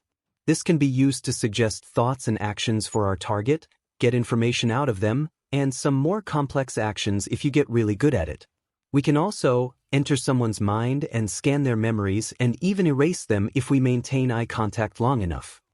Madara stated. Izuku was happy and wanted to ensure he trained really hard enough to protect himself. He could imagine the future where he would be strong enough for no one to oppose him, but he knew he needed to train hard. Madara just smirked at Izuku's thoughts and started to yell at him to get to work. Izuku had increased the number of weights on him to double what he had at the start of the month. He then ran around the mountain to do physical training. He used the chakra to boost his abilities and was jumping between the tree branches every once in a while since Madara wanted Izuku to get used to doing that to quickly move across places. Madara's words were, Use the terrain to your advantage and use it to the disadvantage of your enemy. Don't show mercy. Don't stop until your opponent is beaten. Izuku also had the clones working. Izuku was able to create 4 clones to start with since his control of chakra still wasn't the best. He had only passed the leaf method, but there were still other methods as well to train control. Madara kept telling him that he needed to have very precise control for an important part of the training later on which he wasn't told what it was. As such, the 4 clones were solely working on chakra control training and nothing else. 2 were working on tree climbing while 2 were working on water surface walking at the nearby lake. The reason that he had 2 clones doing the water walking before he mastered tree walking was due to Madara saying it would speed up the tree walking. Once you dispel the clones, you gain their experience and memories. Meaning as they overcome challenges, it will improve the new clones you make, making them do better. He also was told that he wouldn't be considered 𝗵𝘃𝗃 at either technique until he or a clone could stand sideways on a tree or stand on moving water for an entire hour without a break. This was because if he could only do it for 10 minutes, then he was screwed if he needed it for battle, since 10 minutes can go quickly during battle. As such, that is how his clones spent the next month while Izuku was working on the physical aspect, since they don't allow him to gain physical body experience. Madara was training Izuku in the clan's taijutsu style, which focused on fast movements of the body and throwing the enemies off their own movements to throw off ninjutsu or other attacks. This was because the Uchiha were better at ninjutsu and their eyes for genjutsu than taijutsu. Soon another entire month had passed. Madara wanted to see how Izuku would do on tree climbing. As such, he made him climb to the highest tree near them and stay on the side of it, and they timed it. 30 minutes passed and Izuku was still holding on. He was even walking around the side of the tree. Soon another hour passed and then he started to slip here and there. They called it for 1 hour and 40 minutes. Good job. You would be considered 𝗵𝘃𝗃 of tree walking in the Uchiha clan now, since you passed the hour mark and were able to walk as well. I would like to see it increased to a total of 3 hours. So moving forward, have 1 clone still working on this. Now, let's take a break and we will see the water walking after a 30-minute break. Madara stated. Soon they talked a bit about different things that Izuku will learn after the chakra control methods. Madara wanted a few clones always working on increasing chakra control due to how useful it is in the long run. They would also start having a few clones learn calligraphy so Izuku would be ready for Fuinjutsu. The Uchihas were not masters in Fuinjutsu at all, but they did study it to help them in battle and create storage scores. It also had many other usages that Izuku could explore later on. Madara explained that he wanted Izuku to be able to make seal weights which would replace the physical weights. The concept behind these seal weights is that the more chakra that one adds, the heavier the weight becomes. They could go far past any normal weight that could be made as well, which would help Izuku in training by large margins. Time passed and now it was time for the water walking test. The goal was to stand on the water for over an hour and not fall in. If he did, they would move on to the next stage. As such, Izuku took his clothing off except his boxers and walked onto the water. This lake did have some currents because it had a river feeding it and a river it feeds into. As such, the water did move up and down constantly. Izuku was on the water for 1 hour and 10 minutes before he fell into it. Izuku was on the water for 1 hour and 10 minutes before he fell into it. He was now soaked. Good job, you passed the 1 hour mark. We will leave a clone to keep working on water walking. I want to see it up to the 3 hour mark like tree climbing, but you have at least hit basic 𝗵𝘃𝗃 level for it. I now want you to sit down and relax for 15 minutes, and after that, you need to feel your 𝗎𝗃 and see how many clones you can make. Madara stated. If his guess was right, then Izuku should be around the 30 clone limit, since Izuku has gotten 𝗵𝘃𝗃 level of 𝗎𝗃 control for water walking and tree climbing over the entire month that has passed. Izuku finished resting and felt his chakra and made the clones. He had made 30 clones. Good. Now never go above this limit until you increase your 𝗎𝗃 pool, which will increase over time, and as you practice and keep draining your pool near its limit, which will force your body to grow more at a better rate until you hit the maximum amount you can generate in one go. Madara explained. He also explained that he believed Izuku would get at least double the amount that he himself had when he placed the seal in the shrine, which is a lot. It would be enough to fight a battle for hours and recklessly throw ninjutsu around without a care. However, that could only be obtained via training, and as Izuku got older. Madara had 5 clones to tree walking, 5 clones do water walking, and then the rest of the clones started to learn calligraphy for Fuinjutsu in the future. After the clones go to work, the main body got back to work and started to do his physical training again. This time Madara had Izuku create a weapons area to train in his throwing abilities. He wanted Izuku to be able to throw 10 out of 10 shurikens and kunai without missing. The clones could be doing this, but he wanted Izuku to physically work out as well during this training. Also, Madara really wanted Izuku to get enough chakra control to learn medical jutsu for the eye transplant later on that he would talk about closer to the time. This was how another entire month had passed. Izuku now had been missing for a total of 4 months. The physical training was harsh and brutal since Madara never let up. Izuku had gotten his throwing skills to the stage of hitting 7 out of 10 in the center marking area. Izuku was disappointed, but Madara encouraged him. "It's a good job. You are new at this, and I didn't allow you to use clones for this portion since it was important for the clones to be working on their assigned goals," Madara stated, which made Izuku have a small smile. Izuku noticed that after leaving his parents and the city he has become colder and displayed emotions less. Madara explained that it was a normal trait of an Uchiha that he was picking up off of him and he shouldn't be worried. Only time you should worry is if you don't let anyone in at all. Then you have a problem. Uchihas were people that cared about others but didn't express it visually a lot but via our actions, Madara said. This calmed Izuku's worries. He knew he was likely never going to be open to ideas of family and love likely again but would see in the future. He wanted to find people that could look past his coldness. They decided to check on the clones' progress. Izuku would dispel the clones at the end of each day and then make new ones each morning. They arrived and asked the tree-walking ones how long they've been staying on the tree while moving around. "We've been able to stay connected and walk around for 3.5 hours currently," responded a clone. Madara was happy at this and had Izuku dispel them since he was now done with tree-walking for now. They arrived at the water-walking ones and they were told that the clones had been able to stay walking on the water for 2 hours and 30 minutes. Madara had Izuku dispel them. "Tomorrow you need to make 10 clones and have them doing the water walking for about 2 more weeks and we will see if they are above the 3-hour mark," Madara stated. They then went to the 20 clones doing calligraphy. Madara had Izuku feed his 𝗎𝗫 so he could project himself out. He then looked over the newest versions of the writing. "Give it about 2 more weeks as well and they should be at a good stage to start practicing Fuinjutsu," Madara stated. Izuku was so thankful for the shadow clones since it cut so much time out of his training.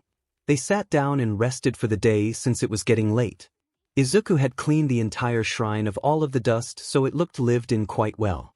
Izuku had asked Madara to explain more about the clan and the history of the ninja. Madara explained how the Sage of 6 Paths happened and how the Uchiha clan and Senju clan were from the 2 brothers who fought constantly. Izuku thought this was depressing of the clans to fight for so long when they were in fact family. Madara was stunned at that viewpoint and realized no one from his time thought of it like that, and then found it a bit depressing as well that so many died due to a brother's dispute. The next day arrived and Izuku got back to training. He sent the clones to do their things while he did his own routine. He was able to carry about 200 pounds on his body at all times while running with some challenge. Madara stated that Izuku would need to be able to lift with the weight seals a load of 1,000 pounds in addition to his own body weight to be efficient at keeping up with his Sharingan movements. The 2-week mark had arrived and they checked on the clones. The water-walking clones could now stay on the water and move around for 3 hours and 20 minutes. They were dispelled and they moved to the clones working on calligraphy. These clones were able to write at a level that Madara approved of. He described them as proficient level and that most seals could be made now. He suggested having a clone or 2 in the future keep working on it to become 𝗵𝘃𝗲, but for what they needed it for it was good enough to start leaving Fuinjutsu. As such, they had the clones dispel and stopped for the day. Tomorrow they would have 10 clones working on Fuinjutsu while 10 other clones worked on ninjutsu. Izuku was happy that he would start learning ninjutsu now. The remaining 10 clones would start learning medical jutsu as well. It was another 2 months before any changes happened. The clones had cleared out an area around the lake for ninjutsu practice so Izuku could practice on land and over the lake. Izuku had learned a handful of ninjutsu from the clan. Some of the ninjutsu that Izuku clones have been working on was Fire Release, Great Fire Annihilation, Fire Release, Great Fire Destruction, Fire Release, Great Fireball Technique, and Fire Release, Great Flame Flower. These techniques were mainly aimed at large-scale destruction and couldn't be used in hero work 90% of the time but were still good to learn since they were prominent Uchiha clan jutsus. There was some other jutsu that Izuku clones started on but weren't proficient to use in battle yet, but he was planning on them.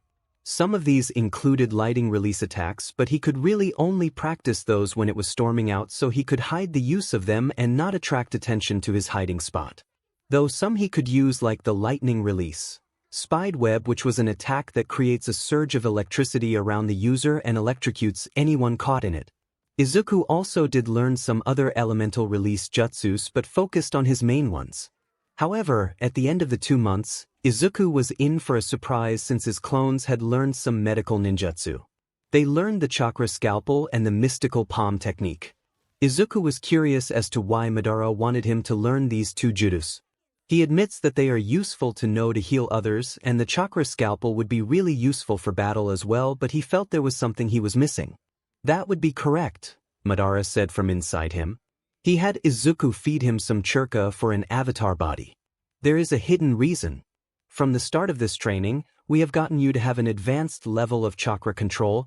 We increased your physical training to put you on the path to keep up with the Sharingan at the best efficiency, started you on calligraphy for Fuinjutsu, which now you can create the weight seals and storage scrolls since you learned enough Fuinjutsu in these past 2 months. And on top of all that, you also learned some medical ninjutsu which requires the higher level of chakra control that I had. You trained for. Now it's time for a big jump in the next request of mine for you, Madara said as Izuku sat in front of him respectfully. Since Izuku respected the man as his sensei and his ancestor. You know of the Mangekyo Sharingan which I've prevented you from using. The reason for that is that you will go blind if you use it too much. However, there is a route around this, and it's to obtain the eternal Mangekyo Sharingan. This is done by switching out your eyes for another Mangekyo Sharingan set of eyes. That is why you needed advanced chakra control to learn the medical ninjutsu, because you're going to have to cut your eyes out and replace them with my original set, Madara stated. Izuku was shocked. He didn't know what to think. He was just told that he would have to remove his own eyes to perform surgery on himself, which meant he had to be awake for it all. Izuku was frozen in his thoughts when Madara called him out of them. This is the only way. Otherwise, you will go blind each time you use the Mangekyo Sharingan, and it's too valuable not to obtain the eternal version since it provides so many things that will help protect yourself and others. However, the choice is yours to make since you have to do the surgery yourself.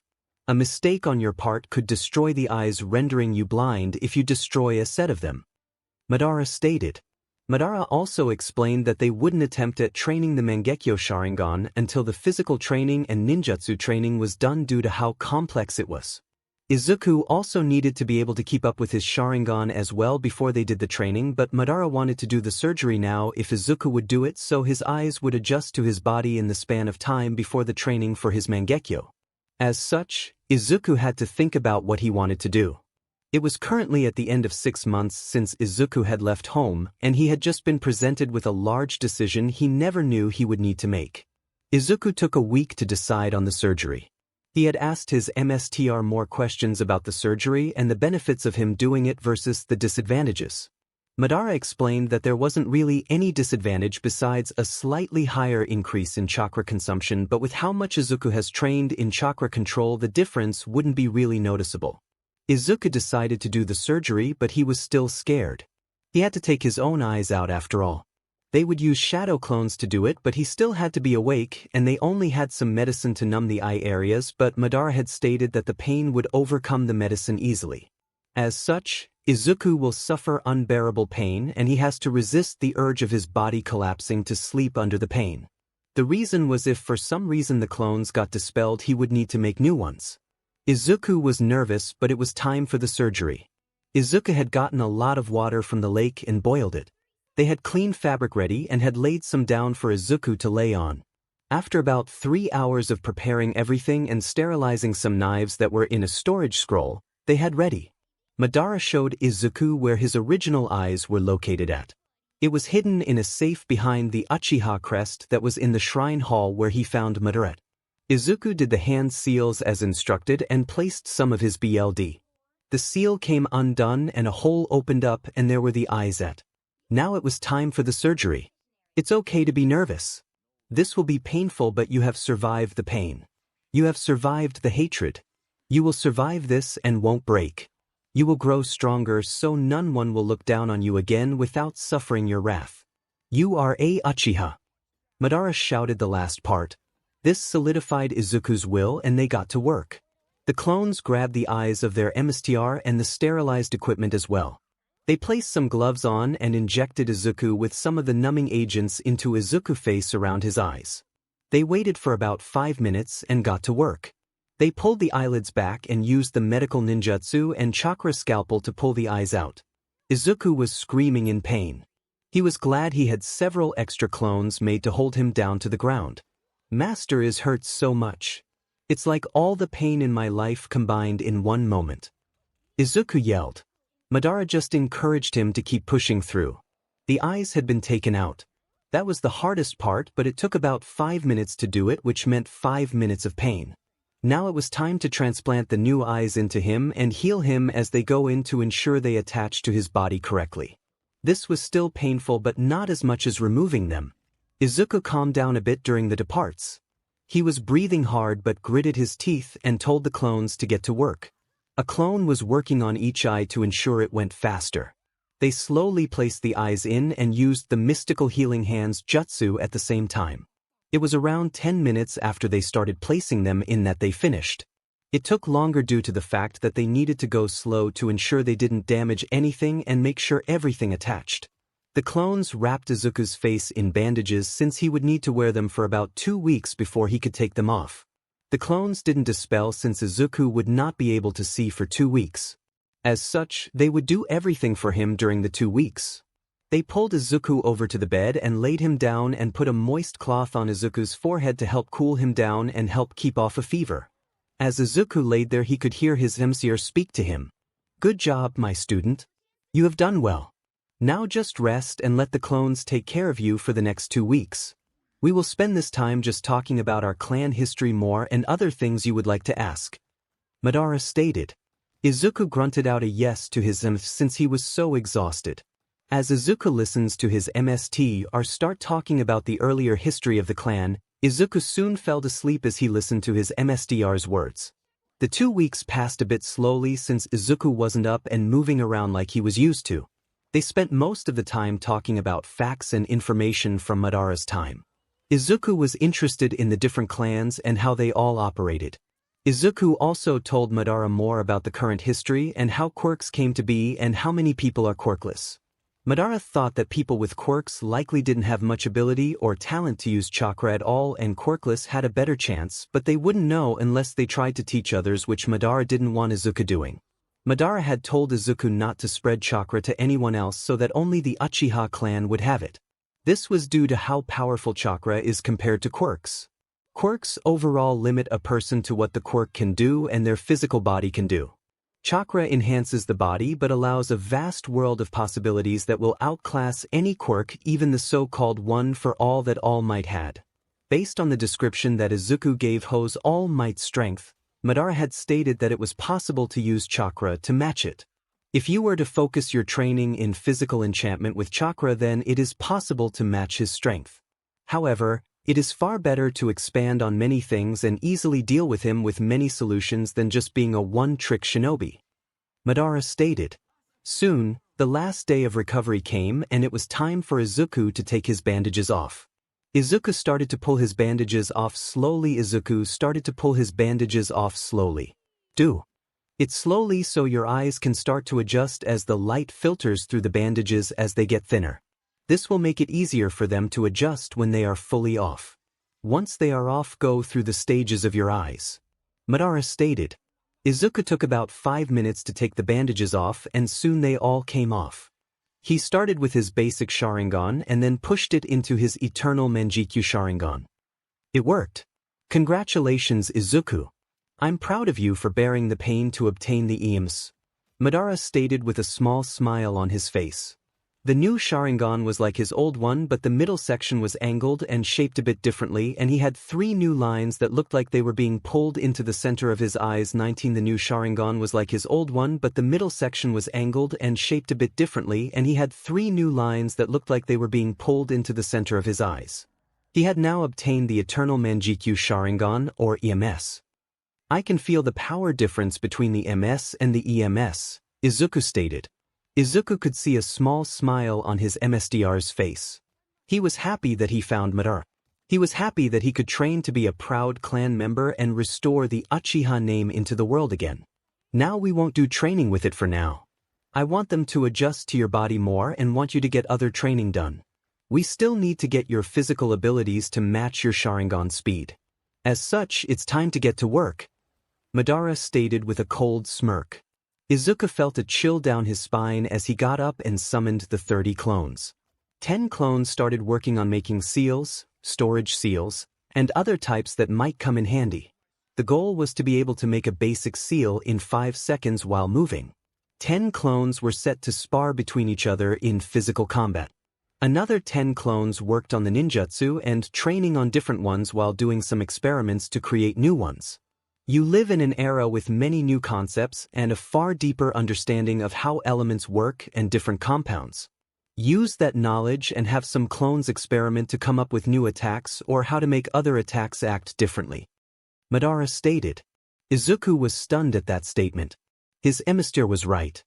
He lived in a far future from when these jutsu were made, and they now had a better understanding to make different attacks or make the older ones more efficient.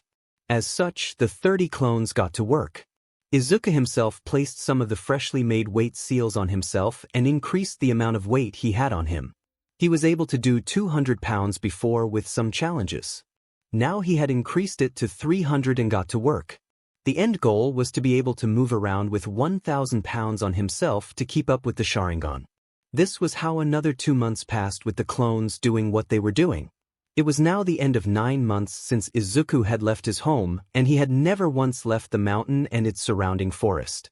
During these 2 months, while Izuku clones were working on what they were doing, Izuku himself had made some gains in his weights. He was now sitting at 500 pounds total on his body at one moment and would increase it again soon. While doing this work, he had also been working on his shuriken jutsu. In the past, he was doing 7-10 hits in the center, but now he was doing 10 out of 10. Madara had a surprise though. Good now hit 10 out of 10 while making the weapons bound off each other, Madara stated. Izuku just looked at his emissary funny until Madara shared a memory of him doing it in the past. Izuku now understood and knew how complex this was going to end up being. However, even though it was so complex and challenging to do, it would be so beneficial to catch opponents off guard. Izuku got to work and started to try it. It did not go as he hoped it would. Instead, it went horrible. He only landed 1 out of 10 and most of the blades would just clash in the air and fall to the ground. Madara just laughed at Izuku, who pouted at his emissary for laughing.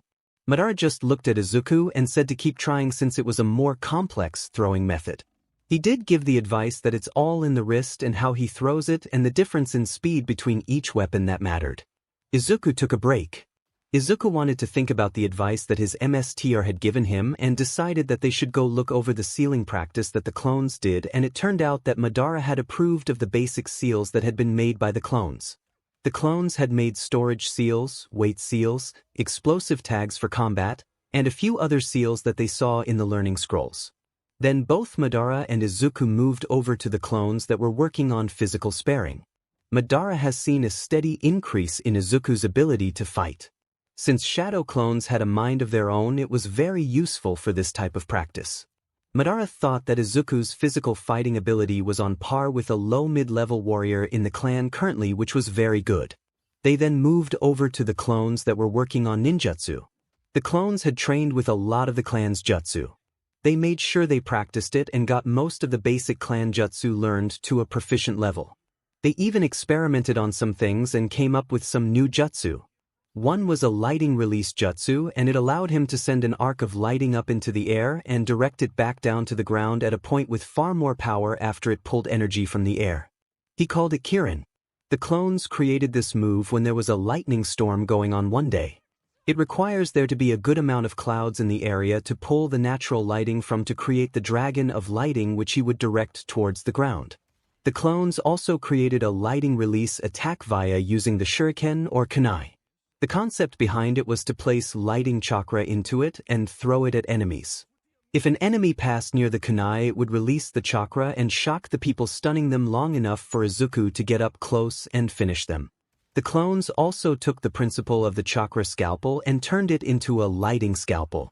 He could use it to slice people and shock their nervous system as he cut into them.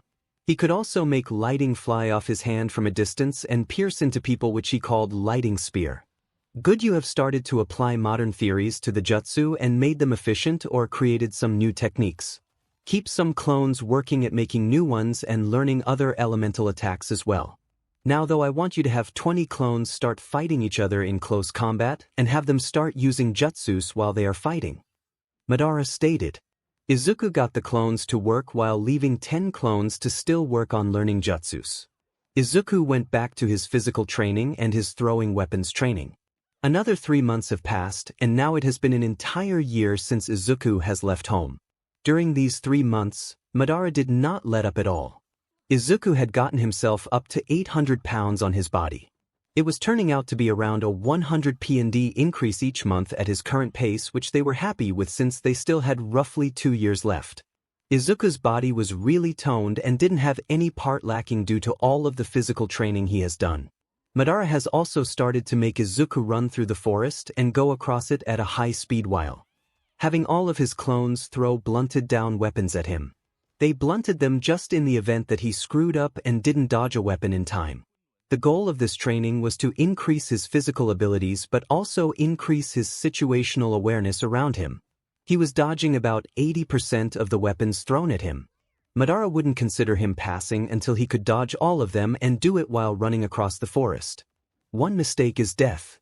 You are currently in the safety of our shrine where there is no hostile threat. However, the day you leave this mountain to go to UA, you will meet your family again. You will face those that wish to claim your life.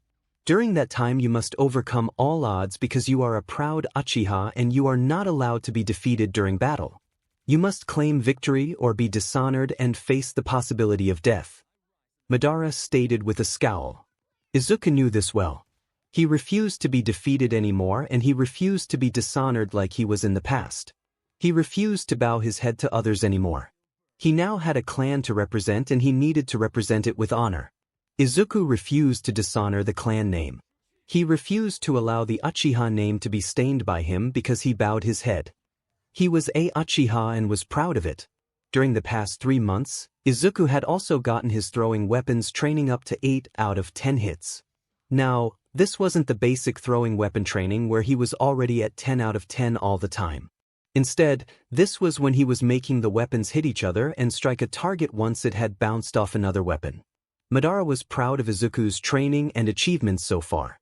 It was only a matter of time before Izuku could overcome many opponents due to his vast skills and powers. Even then, Izuku refused to ever stop training because Izuku had put his blood, sweat, and tears into this training and refused to ever take a step backward. During this past year, Izuku has also started to grow his hair out, and now he was looking more and more like his Mr. Madara. Though if someone got up close to them, both the people could easily tell the difference because of their faces, but from a distance, someone could easily mistake Izuku for a younger version of Madara. This was how Izuku's first year away from home had come to an end. Madara told Izuku that once he had achieved 1,000 pounds and could move without a problem while running across the forest and dodge weapons as well, then they would start the training of his Sharingan, which would include Genjutsu and the many things that it can be used for, and exploring the abilities of Izuku's EMS. Izuku was thrilled at that fact and got straight back to training the moment his body wasn't tired anymore. Izuku could be seen on the lake sitting down and meditating. He was doing meditation for many reasons. One, to help keep his mind calm, to help grow his chakra through meditation, and to prepare himself mentally for the next challenge that Madara had placed in front of him. This challenge would be rough for Izuku though. Madara was in a chakra avatar state in front of him waiting. The moment Izuku opened his eyes, Madara used his own eternal Mangekyo Sharingan and placed Izuku into the Tsukuyomi.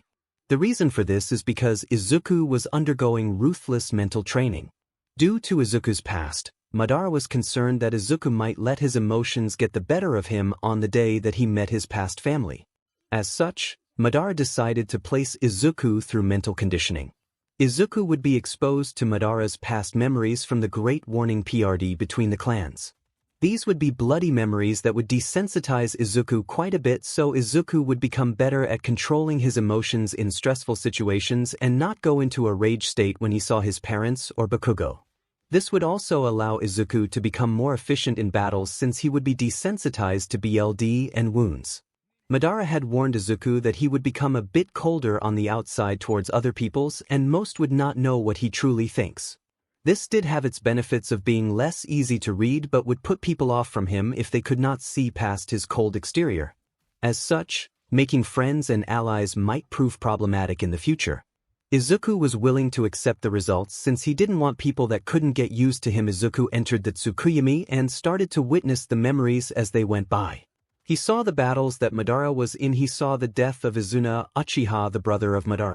He saw the awakening on Madara's EMS as well. The battles were bloody and harsh, but Izuku also saw the end of it and the start of the peace that was built between the Senju and Uchiha. Soon he came out of the Tsukuyomi and was breathing hard. You just went through my entire life up to the day that I placed the seal in the shrine, and yet it was only 1 hour out here. That is the power of the Tsukuyomi. In there the caster is God. They control time and reality itself. Madara stated as he looked at Izuku. Izuku soon caught his breath and looked up at Madara. You could see that Izuku had grown a bit colder in his gaze. It was a lot, yet the building blocks of peace was started between two old enemies, Izuku stated. Madara had Izuku return to the shrine and rest and let himself adjust to the effects of going through Madara's entire life. It has been 1 year and 6 months since you left your home, Izuku. You found yourself here by fate and have grown stronger with each passing day. I'm proud of your training and your will to overcome everything that stands in your way. Madara stated. They haven't started the training on the Sharingan or the Eternal Mangekyo Sharingan yet. Izuku had hit the 1000 PND mark. They would keep that weight on and not increase anytime soon. The reason was that Madara wanted to have Izuku moving perfectly with it on. He needed to be able to run through the forest on the trees, dodge attacks, and even swim with that much weight on him to be considered passing. Izuku was able to run across trees without a problem. He was able to dodge most attacks as well and was getting swimming down since he was allowed to enhance his body with chakra to swim. As such, the moment was able to finish these things, they would start the training. In his other training, Izuku had finished with his throwing weapon training and is able to hit his weapons and bounce them off each other and still get 10 out of 10 hits on the center of the targets. Izuku has also started to learn how to wield blades and the gunbai during these past 6 months as well. The clones were also working on jutsus and doing combat training as well, and Madara was greatly pleased with the results. They had come up with different jutsus that were less damaging and had practiced a lot of time on other elemental release attacks and defense jutsus so that he would have non-lethal attacks for hero work. Some were the mud wall jutsu, the great breakthrough jutsu, and even the substitution jutsu to replace himself or even other people with random objects. He even learned how to transform himself or his clones into other people or items. This would be good for information gathering or other missions. Soon, though, a few weeks had passed and Izuku's rest was over. Madara decided it was time for his training on his Sharingan to start. Madara first focused on the Eye of Insight abilities of the Sharingan. Izuku spread clones out at various distances and practice, reading their lips, and was getting better at it. He also had the clones do different movements, from writing things or doing hand signs that he would copy quickly with the Sharingan. One thing that Madara had Izuku really put an entire month into was finding other chakra signatures from animals in the forest or his clones. Even if people were not using chakra, every life form from animal to a human has some chakra inside of them since it is life energy itself. As such, he trained in finding and identifying it in his surroundings. He couldn't see through all obstructions, but he could see through some in his surroundings in a limited radius. Madara explained another eye of a clan that was called the Byakugan, which could see through almost any obstructions, unlike the Sharingan users which were limited to a radius around them. 3 months had passed since they had started this training, and Madara believed Izuku was at a level good enough to start the Eye of Hypnotism training. Izuku wasn't a matter or even near it in the other training, but Madara wanted him to have both pieces of training started, and then they would use the clones to help speed it up later. Madara wanted Izuku doing the initial training himself under his watchful eyes to ensure it was going how it should before letting the clones perfect it all.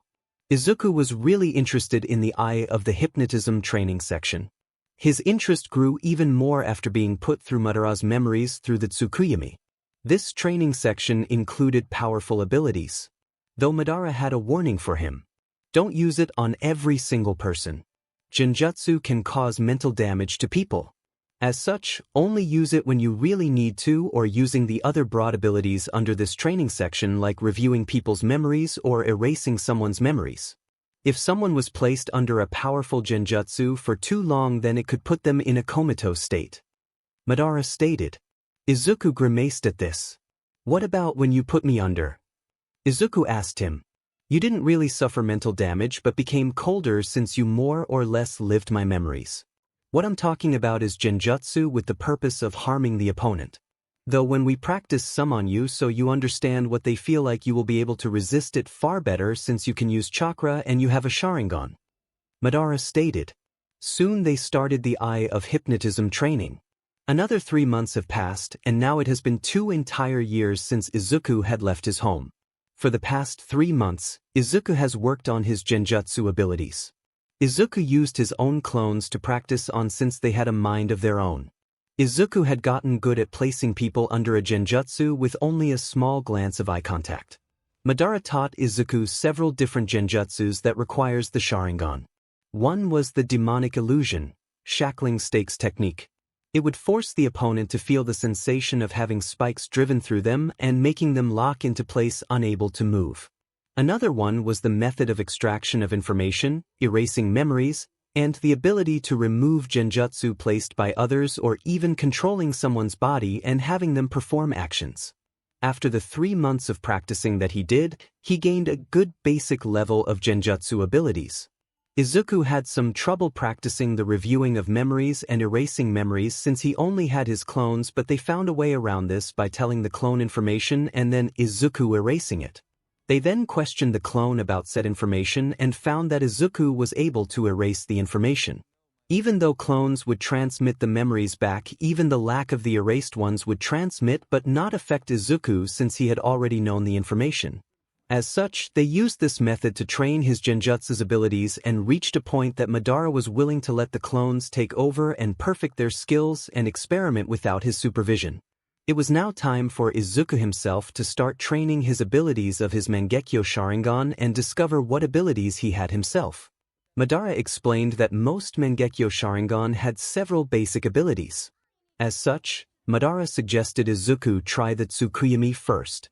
Madara explained how he performs it, and soon after some attempts he was able to throw a clone of his into it. He discovered the sensation of time moving differently between the 𝗧𝗵𝗲 and the real world, where he could feel as well.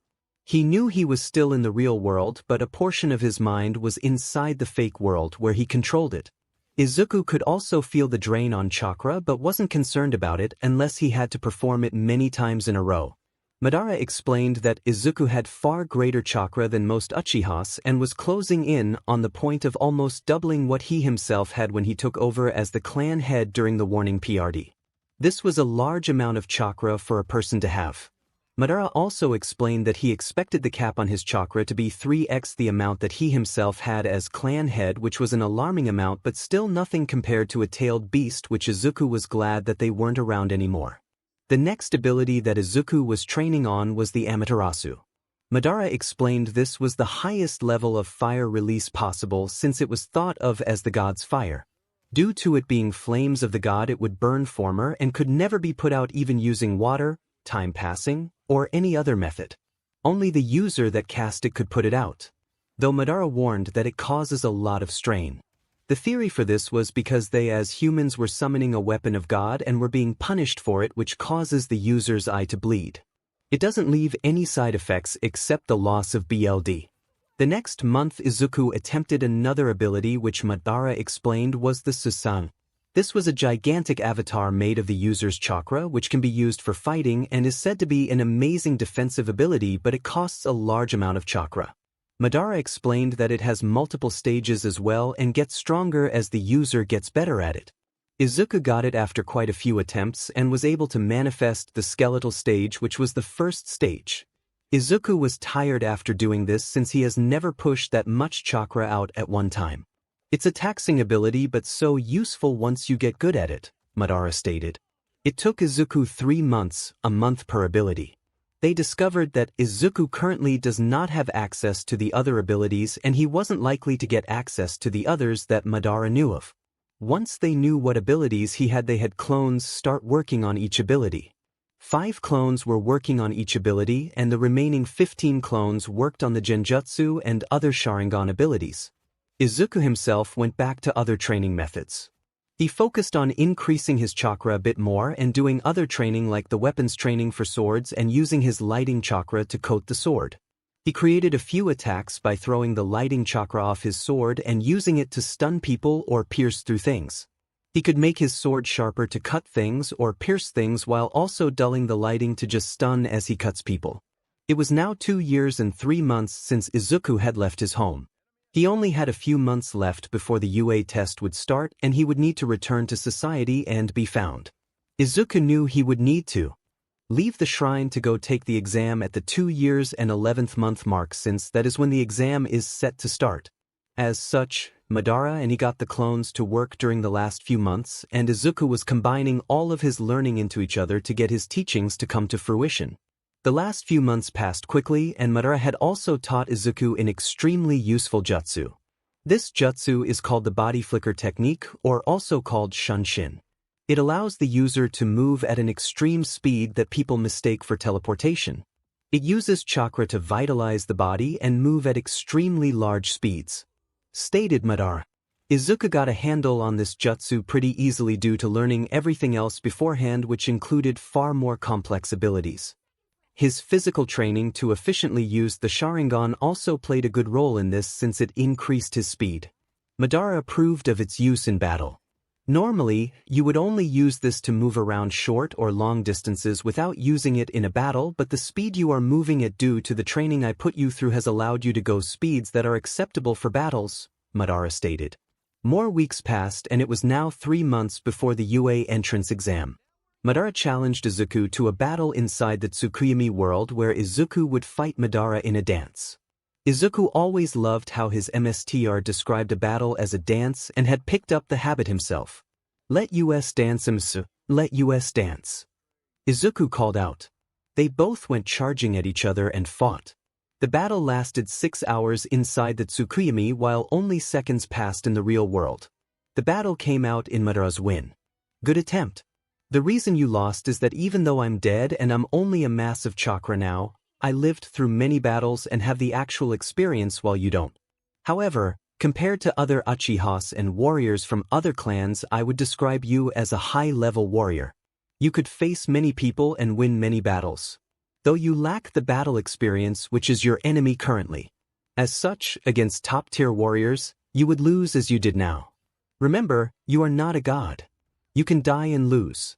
It's important to take experiences like this that are friendly between 𝗵𝗃𝗃 and student and turn it into lessons to win against the enemies.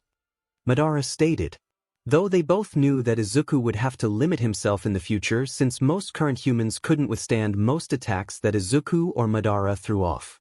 Izuku would need to limit himself to non-lethal attacks or keep lethal attacks to a minimum and ensure they don't kill people, since heroes are meant to save and not kill every villain they come across. The last 3 months also included formal training in the clan aspects, such as knowing the customs and clan laws. Madara explained that even though the clan is gone except for Izuku, it was still good to know it since it helped guide the clan during troubles and Izuku could use them to guide his life if he wishes. The clones were still doing the training while Izuku was doing this formal training though, and kept experimenting on many things and sparring with each other. Izuku had planned to leave multiple clones at the shrine and keep them training even when he has to go to UA, since he would return to the shrine to live. The shrine was around 40 minutes away from UA, and Izuku could reach it via the Shunshin ability fairly quickly than the 40 minutes that normal people would take and reach it in roughly 5 minutes. Now it was time for him to return to the world. He would still train when he returned to the shrine, but now people would be constantly trying to follow him back there and he would need to be on guard. Izuku looked like a mix of his old hairstyle and his master's. The back of the hair was longer while his front was the same length as he arrived. When he fought, his back hair would fly around as his MSDR's hair does. Izuku was ready to take on the world, and based on Izuku's memories, Madara thought that Izuku could use jutsus and his enhanced body to fight All Might, but would have to put some effort into it. Though if he used his Mangekyo Sharingan abilities or placed All Might in a genjutsu, he would easily win. The problem was that if he used the genjutsu, he would run the risk of causing mental damage if it was too strong. "Sit down, my student," Madara stated. Izuku sat down on the floor in front of Madara. "You have come a long way, my student. Remember, you are not God, and if you lower your guard and look down on your opponent, then you could run the risk of your death. Remember, a corner dog is a far stronger dog due to the fear of death," Madara stated.